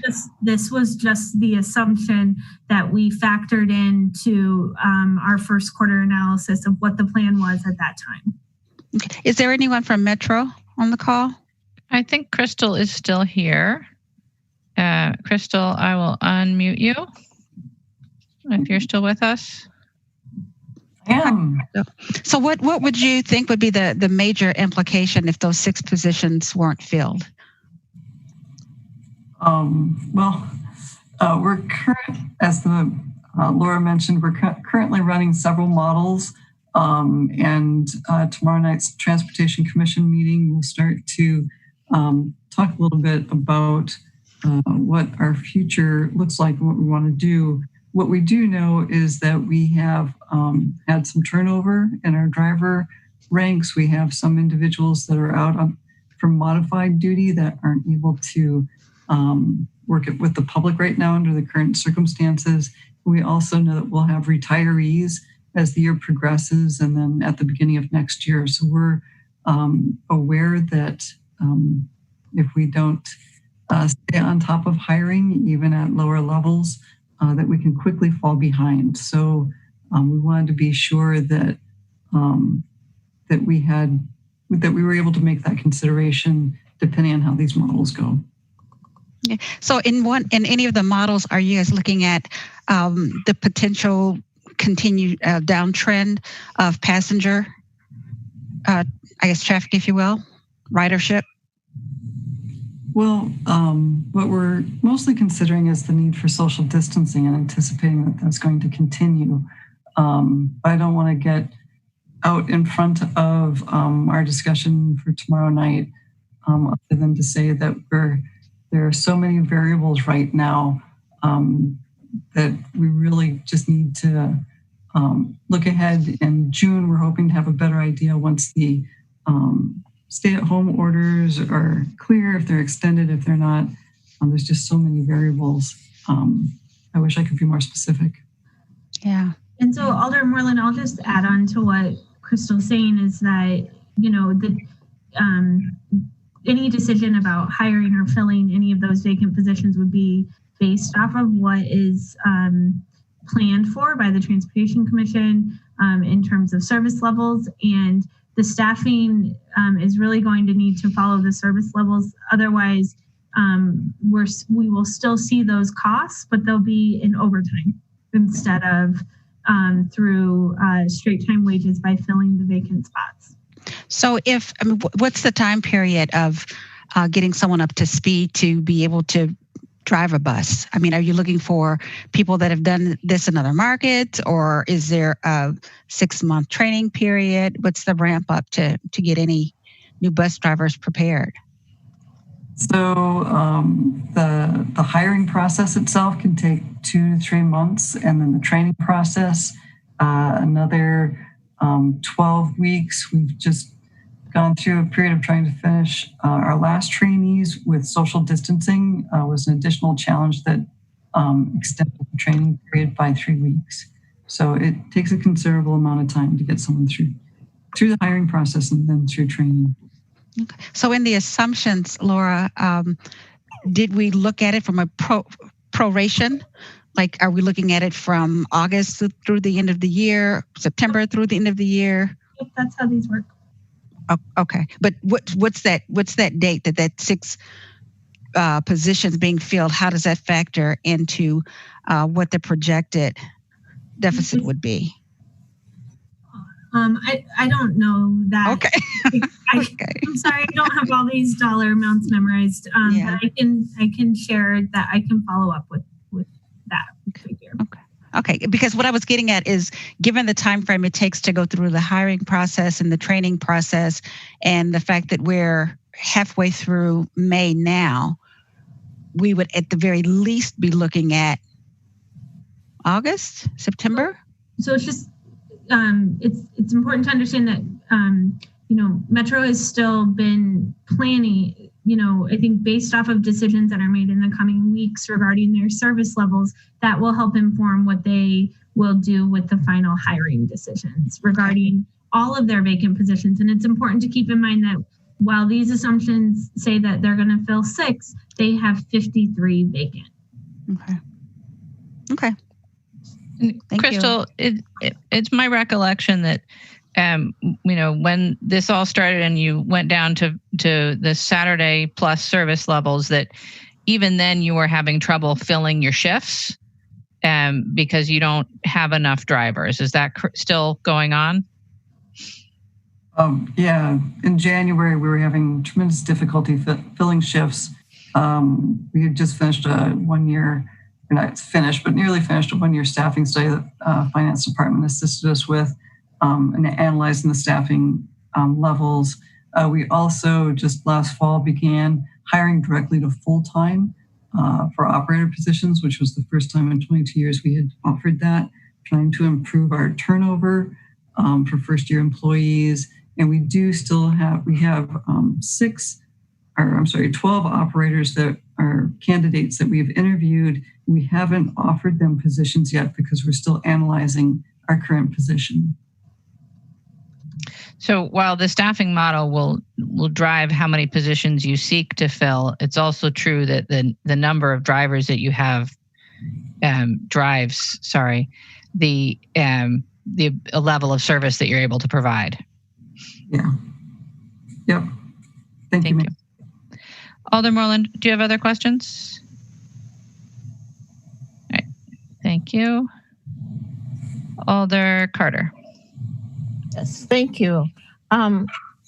Back to Crystal. Well, when you're looking at this in the long run, and let's say till the end of the year, you're looking at how many the increase in ridership based on what we've been through in the past, which is social distancing. How many of your riders are coming back once it's lifted? Are you looking at that as we go along throughout the remainder of the year, and looking at that as far as staffing goes?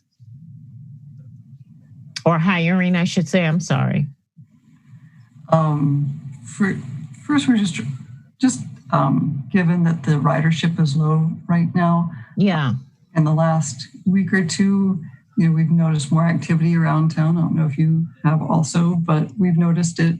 And so we're looking at stopgap measures for the time being. As was mentioned earlier, we have reduced service, but we redeployed drivers that aren't necessary for the full complement right now of service to the garage. They're cleaning the buses every day. So we're also trying to keep that in mind as there's more mobility and the opportunity. Hopefully put more people on a bus. We have a capacity limit right now of 15, but how we maintain social distancing, how we maintain cleaning of the buses on a regular routine, and also, as we look to improve service levels, keeping in mind equity and our ability to staff.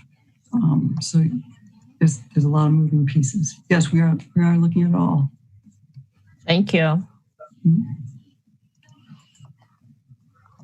Thank you, Alder. And thank you, Crystal. Are there any other questions? All right. Not seeing any further questions at this point. Laura, do you want to continue? Yep. And so I will just go through the rest of the content in these materials, and then we can take questions on the second half here. So moving forward, so based off of these numbers and what we're seeing, last week the mayor put into place administrative guidance to help control spending. So there were 3 specific actions that were put in place regarding the administrative guidance. So the first pertains to permanent positions. So all vacant positions were frozen with exceptions for essential services. So at the vacancy rates that we were experiencing, which is about 5% for all funds, net of salary savings, if all of the positions that were vacant in May were to, with the exception of police and fire, were to remain open, that would save approximately $1.5 million. And now, obviously, there are some exceptions that have been outlined for the hiring freeze. There's also guidance that seasonal and hourly staffing should be scaled back to reflect any reduced service levels, and that we should first try to fill those positions with redeployed permanent positions from other parts of the city. So scaling that back saves anywhere between 1.2 to 2.5 million. And then finally, agencies were encouraged to halt all non-essential supply and purchase service spending. Specifically, all spending for consulting and management service contracts now require mayor's office approval. And if by scaling back that spending, we're projecting to save anywhere between $500,000 and $1 million. So if you look at what this all kind of looks like, if we put it in the context of the 30 million. So again, we're projecting that the water utility situation will be addressed through debt service costs and expenditure controls, which would save about to resolve their deficit. The parking utility portion of the gap would be funded through their reserves, which would leave a remaining gap of about 21 million. So if we were to assume the savings from all of the administrative actions, with the hourly wage and the management contracts assuming only a 25% savings, we are still left with about an $18.6 million gap. So to deal with that $18 million remaining gap for 2020, there are a number of options before us. So as I mentioned, the seasonal hiring and the contractual contract, so that assumption is just that we would only save 25% through the mayor's administrative action. So we can be more aggressive in controlling those types of expenditures to realize, anywhere between 50 to 6, higher levels of savings on those items. We have been anticipating and prepared for the use of general fund balance to deal with some of these shortfalls. So as Dave mentioned, our fund balance at the end of 2019 is 53 million, so 16.5% of budget. Every $4.5 million that we appropriate from fund balance reduces that overall amount by 1 percentage point and moves us from our 15% target. And then as Alder Revere had mentioned, and as I had noted earlier in the slides, the city will also, or the region will also receive $24.5 million through the CARES Act stimulus funding for transportation. And so there are opportunities to look at how that funding for Metro interacts with the city's general fund subsidy for the transit utility in 2021 or in 2020, which is budgeted at $8.5 million.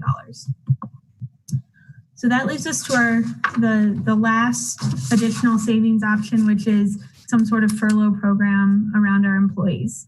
So I want to begin this conversation by just reinforcing that no decision has been made regarding any sort of action in this direction. But as I pointed out earlier, when we look at the general and library fund budget and the operating budget more broadly, personnel costs do make up the largest share of our overall operating expenditures. So much to the point that when we take into account the current roster, the daily rate for the salaries for all of our permanent positions is about $800,000. And that does not include any of the benefit costs that are associated with those employees. So if we were to implement a furlough program, our goal would be to look at ways that we could drive down our overall personnel costs while avoiding layoffs. So any sort of furlough program could be weighted in an effort to have a smaller impact on employees who make less money and a higher impact for employees higher on the salary table.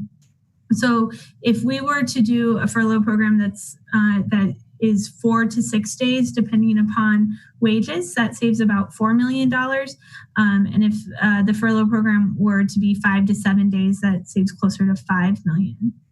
And I'll turn it over to Dave to talk a little bit about opportunities for leveraging the work share program.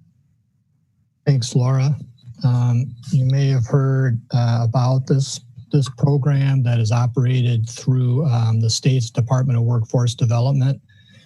It's really a program that tries to incent a reduction in hours in lieu of layoffs. And the city is looking at that for certain units. Some of those are business units that are immediately affected by reduction in workload, such as Monona Terrace and the parking utility. Under the Federal CARES Act, this program is 100% funded by the federal government, so that's an advantage to the city. And that federal funding under that CARES Act is through the end of this calendar year. Employees that are included in these plans can apply for unemployment insurance. And from now through the end of July, that includes the $600 per week add-on that's a part of the CARES Act. That $600 a week is not prorated based on hours worked, so it is a total amount. This program requires that hours for employees be reduced between 10 to 60% of their normal hours, and there has to be an attestation made by the employer, in this case the city, that this is being done in lieu of layoffs that would otherwise occur. So there's been a lot of talk about this program. There are some advantages to both the city as the employer and employees that might be included in this approach. And again, it's being looked at, and discussions are underway about possibly submitting plans for this, and more to come on that. So shifting gears now to the 2021 operating budget. So when we look at what we're projecting for next year's operating budget, the overall projection is that there will be a $25 million shortfall in the general and library funds. So you can see based off the tiles on the screen what that looks like from the perspective of revenue versus expenditures. So our general fund revenue is projected to decline by 11%, while the property tax will increase by 3.2%, and the general fund expenditures overall will be up 6.75%. So this projection assumes that net new construction would be net new construction in the context of how we assume the levy limit increase would be similar to prior years, and that we would max out any sort of allowable levy increase. Now, one thing just to note is that in that $25 million projected shortfall, we are projecting the worst case scenario here. That assumes that our general fund revenues are as a whole down by that 10 million. Now, there are a number of assumptions in there that could break our way that would result in the shortfall improving by $5 million. Some of those items are around things like state aid, how quickly room tax recovers, and then what happens to our investment income as well. On the expenditure side, so we are assuming that in terms of pay increases, we're assuming the pay increases for fire and police under the currently bargained contracts that we have with those unions, and Teamsters, the increases based off of what is currently being negotiated as part of their contract agreement. These assumptions do not assume any sort of additional pay increase for the general municipal employees outside of the steps and longevities that would happen for employees as they are progressing through our salary tables. We're projecting that health insurance increases will be consistent with the 3-year trend, but that doesn't have, these numbers do not assume any sort of plan design change. We're assuming that WRS contributions overall will be up 5%. And it's really unknown at this point in time what the status of those funds will look like and how that will impact individuals' contribution.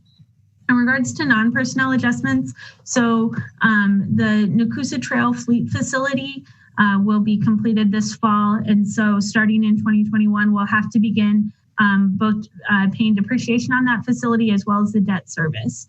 And because that is for fleet services, which is an internal service fund, those costs will have to be recouped by the user agencies. And so those will be reflected in the budget by an increase in the fleet rate to the user agencies. So the impact on that in the general and library funds will be about $1.9 million. We are also projecting that we will begin to see costs associated with the town of Madison attachment. So we're projecting those costs for next year about $1 million. Most of those costs are associated with starting to staff up in the fire and police departments in anticipation of the attachment when it happens in 2022. And then finally, we have a whole series of miscellaneous costs to continue adjustments that are really tied to multi-year contracts or commitments within agency budgets and factoring in those costs based off of what will happen to those amounts in the next year. I will say this year we took a very deliberate approach to get that number to be as accurate as we could. So it was a team effort between my team and then all of the agencies. We'll use those amounts to help agencies prepare at the June 1st budget kickoff that is slated to take place. When we think about this gap for 2021, I just want to put it in perspective of what makes this difference from prior years. And so this graphic here on this slide shows what we've done to balance the budget going back to 2015. And really this story here has been, in large part, we've been able to resolve shortfalls in prior years, either through implementing new revenue streams, whether that was the urban forestry special charge, the vehicle registration fee, increasing the room tax rate, or through shifting costs that were previously in the general fund to other sources. So whether that is through things like what we did with updating our methodology around central cost allocation, transferring parking enforcement to the parking utility, or funding our library collection through capital. So our strategy around balancing the budget in recent history has not been one that is grounded in expenditure reductions. So based off of the current climate and what we're projecting to be happening with revenues, even if we move into a better outlook in terms of our revenues, the 2020 path to balancing will involve expenditure reductions. And that is very different than what we have done over the past 6 budgets in terms of finding a path to balance. And so that is what just kind of puts us in this different space for how we need to think about dealing with the 2021 outlook. So shifting gears a little bit to what is really the next milestone in terms of where we are in planning for 2021. So this slide, I'm not going to spend a lot of time talking about it. It's just more so it breaks down kind of the big 3 milestones of putting our budget together So we're currently in the agency request phase. So we've had budget kickoff for the capital budget, and budget kickoff for the operating budget will happen at the beginning of June. So agencies are really kind of at their high point of the season in terms of putting together their requests based off of the guidance that they've received from agencies.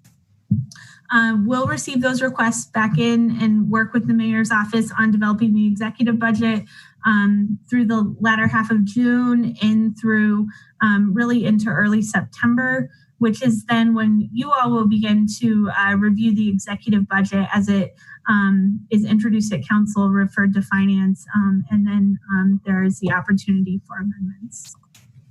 So as I mentioned, the capital budget process kicked off last Monday. Last Tuesday. The days are running together for me.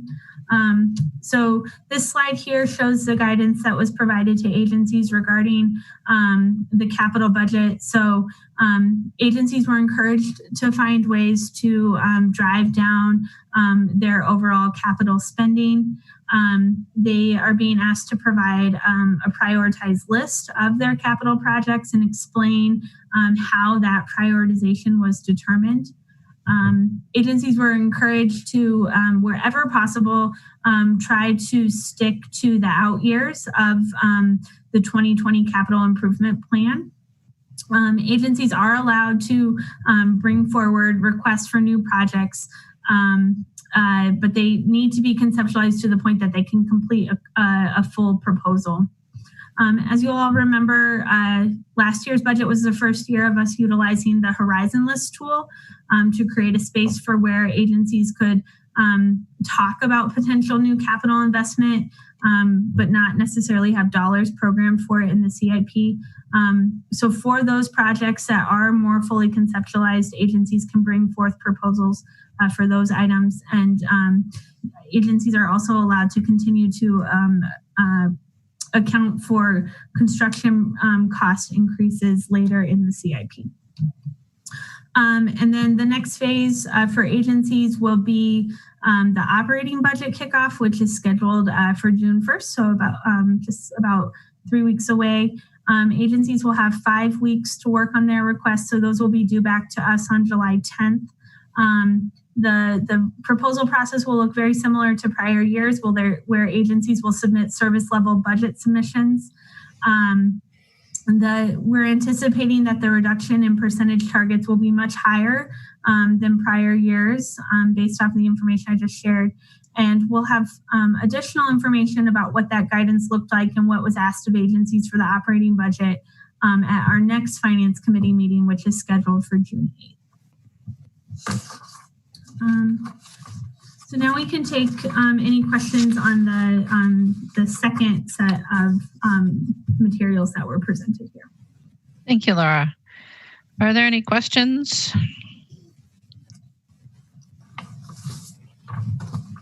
Alder Moreland. Sorry, Alder, hold on. I think you might have to unmute yourself on your end, Alder Moreland. There you go. So I hear in my business as well as other industries, the term used essential services. How does the city define that?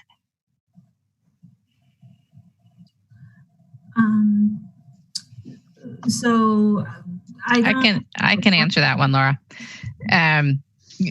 So Alder Moreland, we went through a process at the EOC to define essential services in the circumstance of the COVID-19 pandemic. Mm-hmm. And it was focused mostly on our approach to who could work from home, who needed to be in person, who could work solo, who needed to be in teams, with to guide our thinking about the provision of PPE and whether or not we would put people on paid administrative leave and that sort of thing. Mm-hmm. So we have a definition.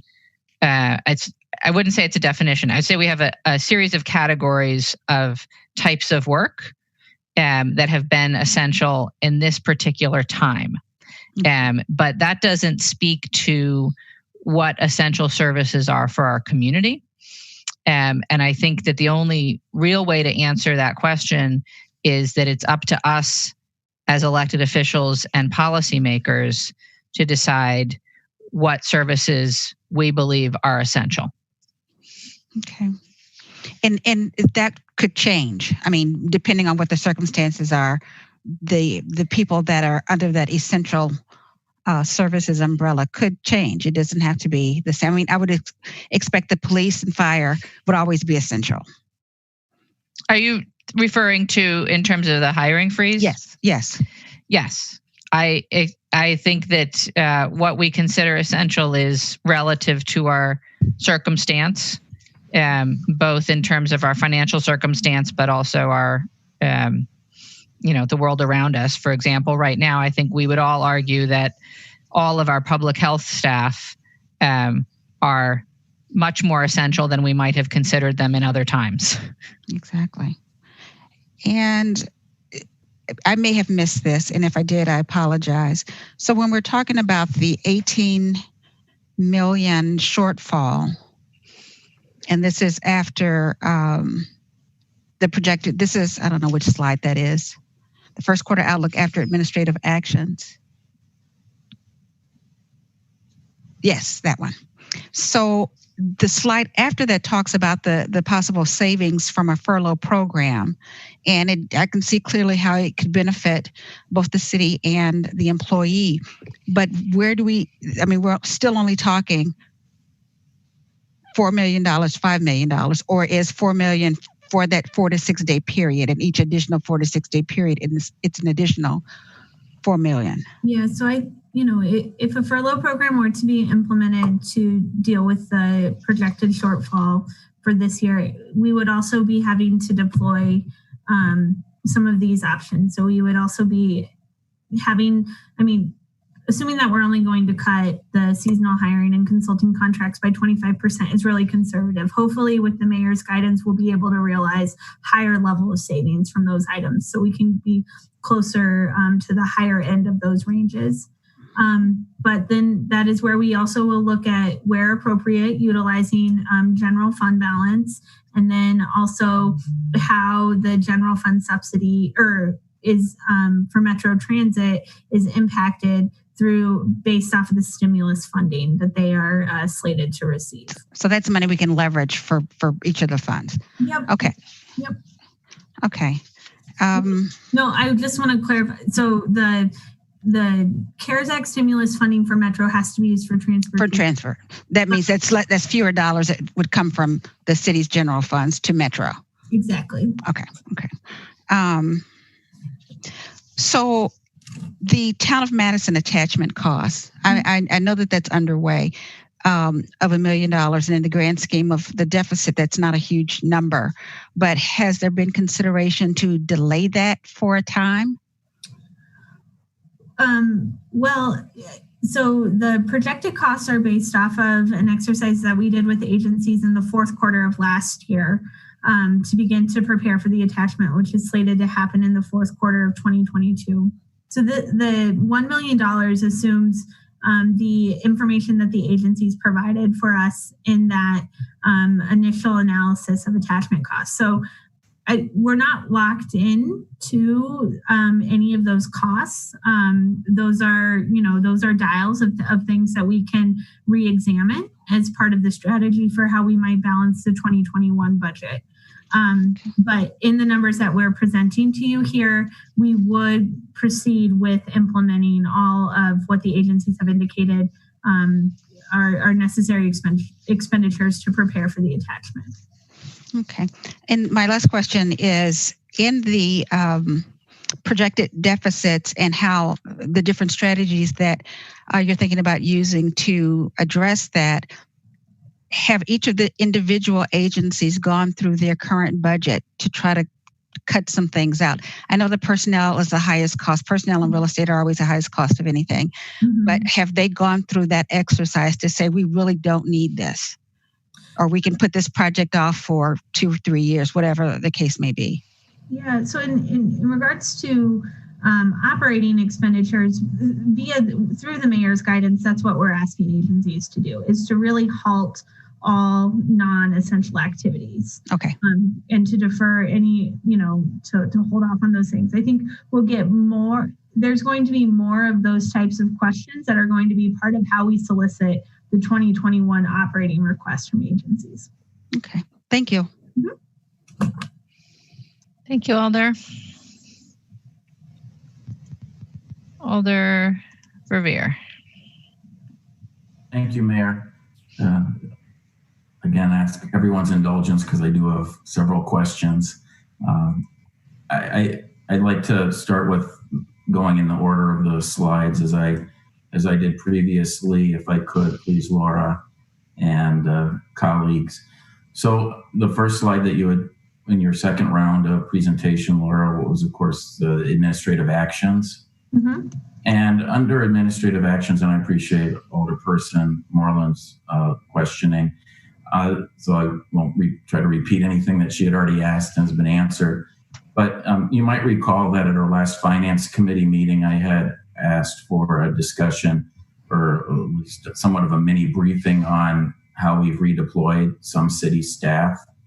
I think we're all familiar with the redeployment of city staff in a fairly significant way to make sure that the April election ran as smoothly as possible. And I'm aware of some other redeployments that I've heard about anecdotally. Could you, Laura, or anyone that wishes to address that, speak in a little more detail about what we've been doing since the pandemic in terms of redeployment of city staff? I'm sure it's been one of the major functions of EOC and obviously Emergency Operations Center and HR and other offices. But so, when we're looking at this slide and when you talk about potentially reducing substantially our annual seasonal hiring, mm-hmm. because we're able to redeploy city staff between agencies, that's in part why I'm really curious about what we've done and what more we can do in that area. Yeah, so this effort has been led, the effort to redeploy staff has been led through the Emergency Command Center, specifically through the planning section, with HR taking the lead in terms of both soliciting the needs from agencies, but also soliciting the agencies that have staff to redeploy. So I know that there's a report that summarizes that. I do not have those numbers right off the top of my head, but I can work with the planning group to get that information to you right away after yet this week. What I can say is that in the public works agencies in particular, they have been looking, so like parks, the streets division, they have been looking at ways that they fill their seasonal staffing needs for things like park maintenance, the drop-off sites, things like that, with staff redeployed from other agencies, rather than filling those spots with newly hired seasonal staff. And like I said, I apologize that I don't have those numbers right in front of me, but I will. I'll make sure that those get distributed very soon. Thank you, Laura. No need to apologize. Yes, I'm sure I'm not the only alder that would be very interested in seeing that report, especially if one has already been produced. I don't believe any of us have seen that report. Alder, let me just say that this actually changes on a weekly basis, if not daily. So we can get you some information, but it's not likely to be accurate for whatever day we're in. It's more likely to be a backward look. Thank you, Mayor. So it really changes on a daily basis. Yes. And so there's like an annual, not annual, obviously, a daily reporting out of EOC in terms of the redeployment of city staff. We're not, EOC is not getting that every day. We haven't felt the need for it. The HR is managing with the planning section the redeployment as needed, with the goal being to have as few people on paid administrative leave as possible. That's great. Mayor, there have been a few newspaper articles, including one again in the morning newspaper, that gives readers the impression that we're paying perhaps untold numbers of city staff members for doing no work at all. And I think it would be helpful to dissuade that myth that that might be out there. I mean, some of the examples, of course, were cited in the presentation tonight.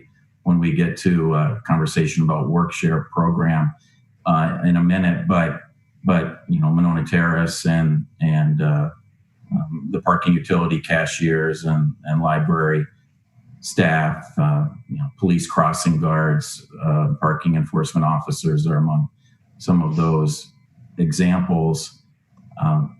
Could you say something to kind of address that? Could you be a little more specific in terms of how many of our people have been on paid administrative leave because we simply aren't producing work for them to accomplish, whether within their own agency or another agency? Alder, I'm looking for the last numbers that I have, and I'm not finding them immediately.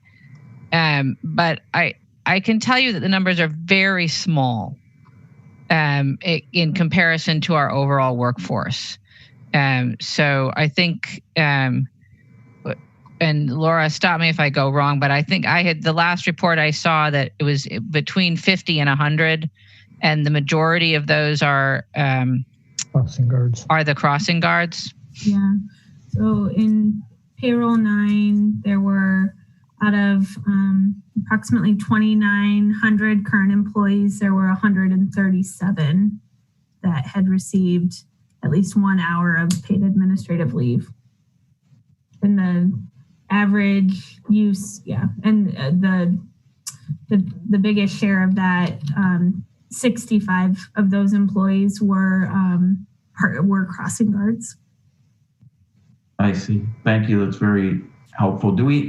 I don't mean to kind of micromanage and ask these super specific questions. I'm sorry for that.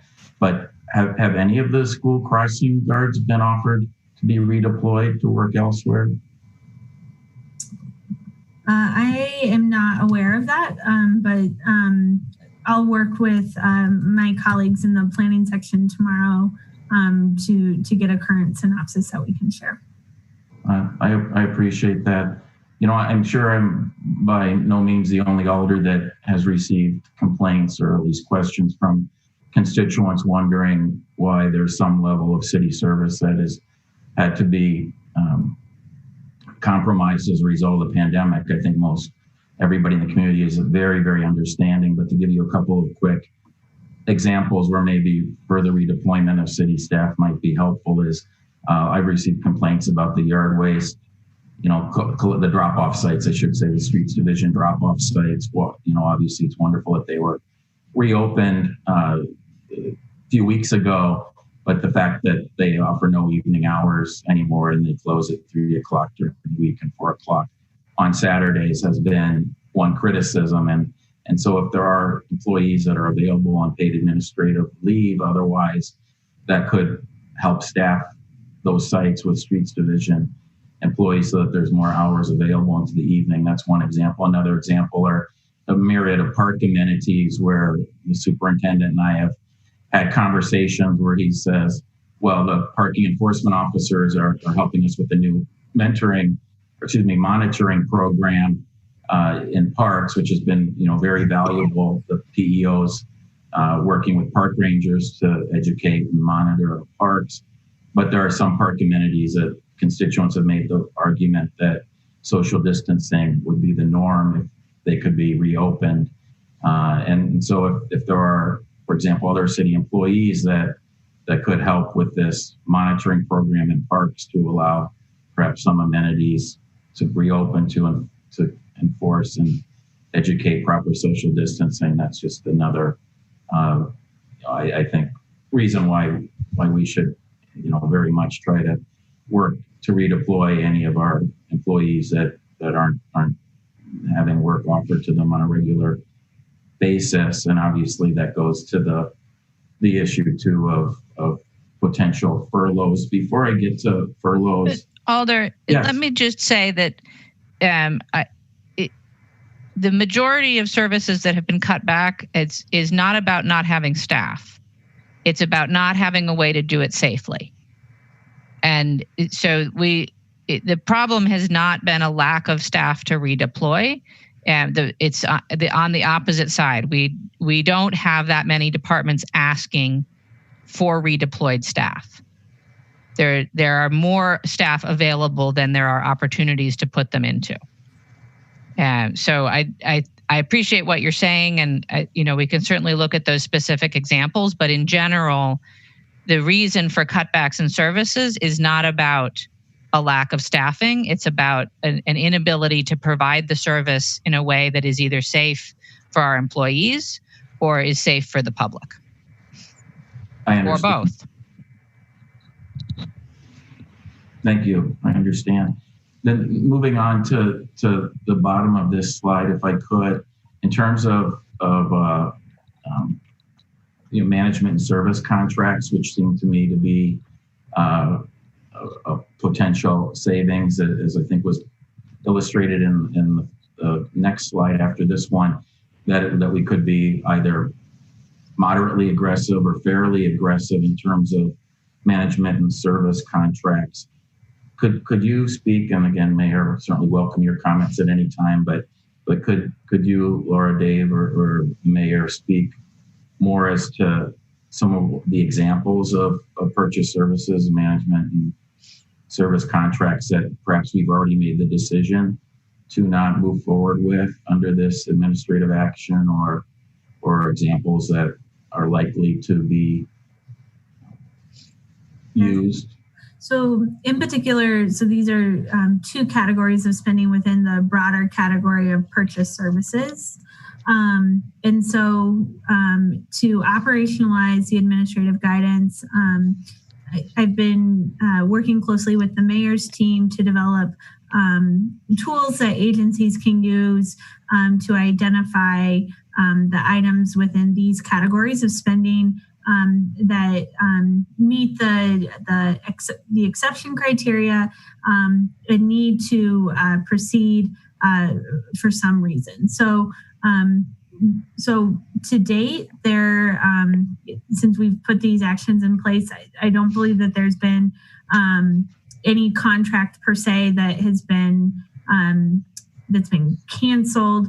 It's been more so looking at those types of funds that have not yet gotten underway for 2020, and agencies going through the process right now of internally planning for which of those items are not consistent with the guidance and can in fact be deferred.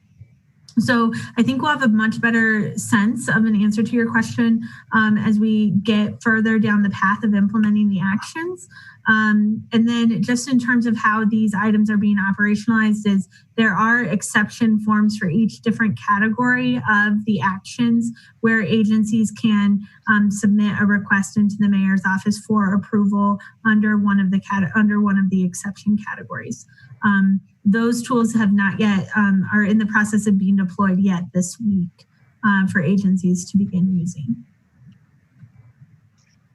Thank you for that explanation. I appreciate it. And then going to, again, the slide you already have on the screen, although the last slide also talks about the CARES Act funding through the FTA. Could we, and I know Alderperson Moreland asked this in a way, but looking at the slide that's before us now, please, could you just confirm that what the role of that CARES Act funding for Metro Transit is in this exact presentation here? Is it that we're not assuming we're using any of it with this shortfall? Yep. So if there is a decision to use any portion of that funding to reduce the $8.5 million in the 2020 budget of what would be the general fund subsidy for Metro, that would drive down this $18.6 million. So if it was the full $8.5 million, this 18.6 becomes 10. and then, it backs up on any increment from there. I will say that there's been no decision regarding how those funds will be deployed. Again, Metro's been going through different scenarios of what it would look like to draw those down. I will note that they do have to have an application in regarding the city's plan for those dollars yet this month. And then we would have the opportunity to amend that request by mid-June. So planning is underway. There's just been no formal decision of exactly what usage of those dollars would look like in the context of how we resolve this issue. Process-wise, would that be a council resolution ultimately, or a resolution of at least the Transportation Commission? It would be similar to what you adopted for the police. Okay, so it would be a common council resolution that our committee would review. I believe, and I don't have a printed agenda right in front of me. I believe the way the police one was written was to accept the award. So yes, there will be some sort of formal action that would be required to accept and appropriate those federal dollars. And then also, and this was actually one of the earlier slides on the first round of your presentation, Laura, you had obviously mentioned that FEMA reimbursement is available for pretty much non-straight time costs related to the pandemic. Again, referring to the slide that's on the screen in front of us now, does that take into account the ultimate, any assumption whatsoever that we would receive some reimbursement from FEMA under the public assistance program? And I realize that in the past has been only 75% of what the federal cost share, but does that assume any of FEMA reimbursement in this projected deficit? No, so any sort of public assistance reimbursement that we would get would help to drive this down. Now, I will say, so if you look at back on the COVID cost, so, we've to date incurred about $760,000 of non-perm wage costs. So we would have to, so it would be a portion of that funding that would likely be eligible under the public assistance program. I will just note too, we have staff that are participating in all of the FEMA sessions around what public assistance will look like for this response, and the gist that we're getting essentially is that it is going to be limited, and that in terms of what is available for local jurisdictions in through reimbursement through the program. And so we can anticipate fairly stringent requirements of what they will be taking into consideration for reimbursement. Thank you for that update. I know at our last Finance Committee meeting, we still had not had any guidance from FEMA. And so you're saying that now we've had some more guidance, but it's not all that positive news. Yeah, that's correct. Yeah. Well, without further delay, if we could go to the next slide then on furloughs. And I obviously realize that this is a conversation that many folks probably in the city workforce are tuning into our meeting tonight, perhaps that don't usually watch our regular Finance Committee meetings. And I absolutely appreciate the mayor sending that email this morning to all city employees.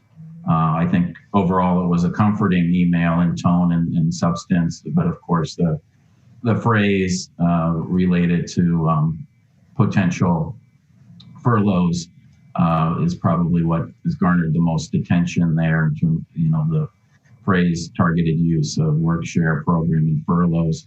So I do have some specific questions about the furlough option, but before I proceed, I'm wondering, Mayor, did you wish to emphasize kind of what Laura said in her presentation of this slide, that obviously no decision has been made regarding the potential of pursuing this option? Did you want to add anything else at the outset regarding the potential use of work share program or furloughs generally?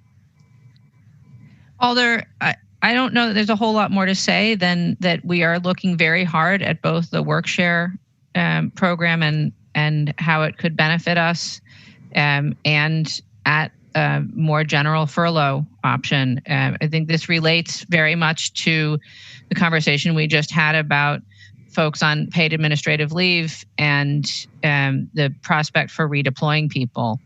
I think, given the gravity of the financial situation facing us both this year and next, we are likely going to have to deploy every tool available to us, which would include all of the things that we've talked about here tonight, both work share and furloughs, and possibly other things as well. I think it's more a question of how than if. And when you say that, Mayor, you would say both work share program and furlough. It's not a matter of if, but how. When, pardon me. I think that's right, Alder. I think we are likely to use both of those tools. Mm-hmm. Do you have any, obviously this would be tentative, but do you have any tentative timeline and process for how you and or the council would make such an important decision in this regard? We're working on scenarios now. So as soon as possible, because obviously there are limits to the federal program that we need to keep in mind if we're going to take advantage of it. It's the sooner you implement something, the more money you can save off of it. Yes, absolutely. Is my understanding correct that you, as our Chief Executive Officer, has the authority to implement both of these options on your own? Or do you believe that it requires formal council action out of curiosity? I believe that I have the authority to do this. Mm-hmm. And then, I'm certainly open to suggestions and ideas, though, if you have them. Well, certainly one very obvious idea that it sounds like perhaps you haven't had the chance to do yet, but maybe I'm wrong and we have had conversations in this regard. But I do hope that, although I totally appreciate the time is of the essence, I really do hope that we at least try to follow the spirit of the meet and confer process. And oh yes, Alder, we've already met with labor, and we'll continue to do so. Is that you? So you've met with both the traditional unions, 311 and PPOA and 695, as well as the voluntary employee associations already about this? Yes, we've had a preliminary meeting. We've been in contact with them via email, and we'll continue to meet with them. Okay, very good. I had no idea that was the case. So I appreciate that. Was that just in the last week, or is that even longer? Honestly, Alder, I lose track of the days. Okay. Well, the reason I ask is that as soon as this presentation was made available yesterday, I started receiving frantic messages from some of the labor leadership. So it seemed like Alder, we met with them substantially before the presentation was available, and I did let them know that furloughs were on the table. Okay, very good. I appreciate that. And then just because the comparisons have been made, or if they haven't been made during the course of this meeting, will be made by others. It could, and again, I don't need to keep peppering you with the questions, Mayor, but maybe more to the finance team again. But could we have a little conversation about what Dane County's approach, as I understand it, or as we understand it today, is, they're calling it so-called voluntary furloughs. This idea of voluntary furloughs, is that something that we've been discussing, and that's one of the options? And if we did this so-called voluntary furlough route like the county is as of today, what would those projected cost savings be? Do we know? I don't have a figure of exactly what a model program would look like. But as the mayor said, we're looking at different scenarios for planning purposes right now. And we can incorporate that into the different models that are part of the planning process. Although you can imagine that it's hard to do projections around a voluntary scenario. I can absolutely appreciate that. I mean, I read that according to the county executive, this is an approach the county took a dozen years ago during the recession. I had not recalled that, but I don't know what their experience was then, but perhaps it'll be somewhat similar to what their experience was then in terms of if we're considering voluntary furlough, perhaps as an early option to our workforce. I guess the other thing I want to ask, and I appreciate Dave, you explaining in more detail the work share program under the CARES Act and administered by DWD. Obviously, I think any reasonable person would agree that that is the way to go and would be the preferable route. I realize that we're fortunate in that we're in better shape than a lot of municipalities across the country that have had to go to the mandatory furlough option some time ago, including more recently the city of Milwaukee, as I've read, that's doing a combination of work share program and furloughs. But could you, Dave, or anybody that knows better, the one concern that I have, perhaps there are many others out there, but the one concern, their immediate concern I have just about work share program, though that obviously is far more preferable by all means than going to furloughs. But does anyone have more of an update on where DWD is at in their processing? I think we've all heard anecdotally that DWD has experienced quite a backlog. I'm wondering, do we know at this point how much of a lag time there might be for any of our employees that are using the work share program before they receive those unemployment benefits? I don't have exact information on that, but the work share fact sheet that DWD put out and that they updated pretty recently says that they try to turn around the plan applications within a week.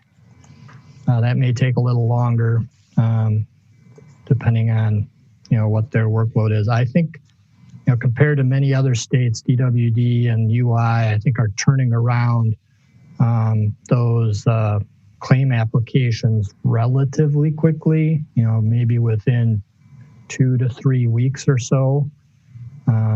I know that the $600 add-on, I think, just started hitting those folks who are already on UI. So that's probably a 2 to 3 week delay in getting that. Now they do, the individuals who are receiving that get that backdated. If they, were on unemployment insurance, backdated to, I think, early April. So there probably is a delay, just given the, the level of applications. Although I think, as you saw in the data I presented, that those initial claims are still they're highly elevated, but they are dropping off pretty significantly from 1 week to the next. Thank you. I'm glad that you have more of a positive outlook on things, perhaps that I anecdotally have heard largely through the media, I suppose. Well, I don't want to belabor this point anymore. So I think I'll stop there in terms of my questioning, Mayor. I do really appreciate the tough job that you're in and the finance staff is in, and this presentation has been immensely helpful, I think. It goes without saying that I hope that we will have a similar update on our next agenda and all future finance committee agendas moving forward, and in terms of the big decision regarding any furloughs, that the council be updated in real time as possible and practicable. So thank you all very much. Thank you, Mayor. Thank you, Alder. And let me just say that I do sincerely mean it when I say I'm open to any and all ideas. This is a very, very large problem for us to solve yet this year. and we face an equally large, if not larger, problem to solve for next year. And so it is going to take good ideas from every single one of us. And so I appreciate the questions, but I appreciate even more any ideas that anyone on finance or on the council, or frankly, anyone who works for the city has about how we can fill this particular budget deficit and how we can deal with the budget gap that we're facing for 2021. And we will absolutely continue these briefings at finance meetings, and with the exception of the employees who will be impacted, you all will be definitely in line to know early on about any decisions that we make in terms of furloughs or work share. Are there other questions for finance staff or about the presentation?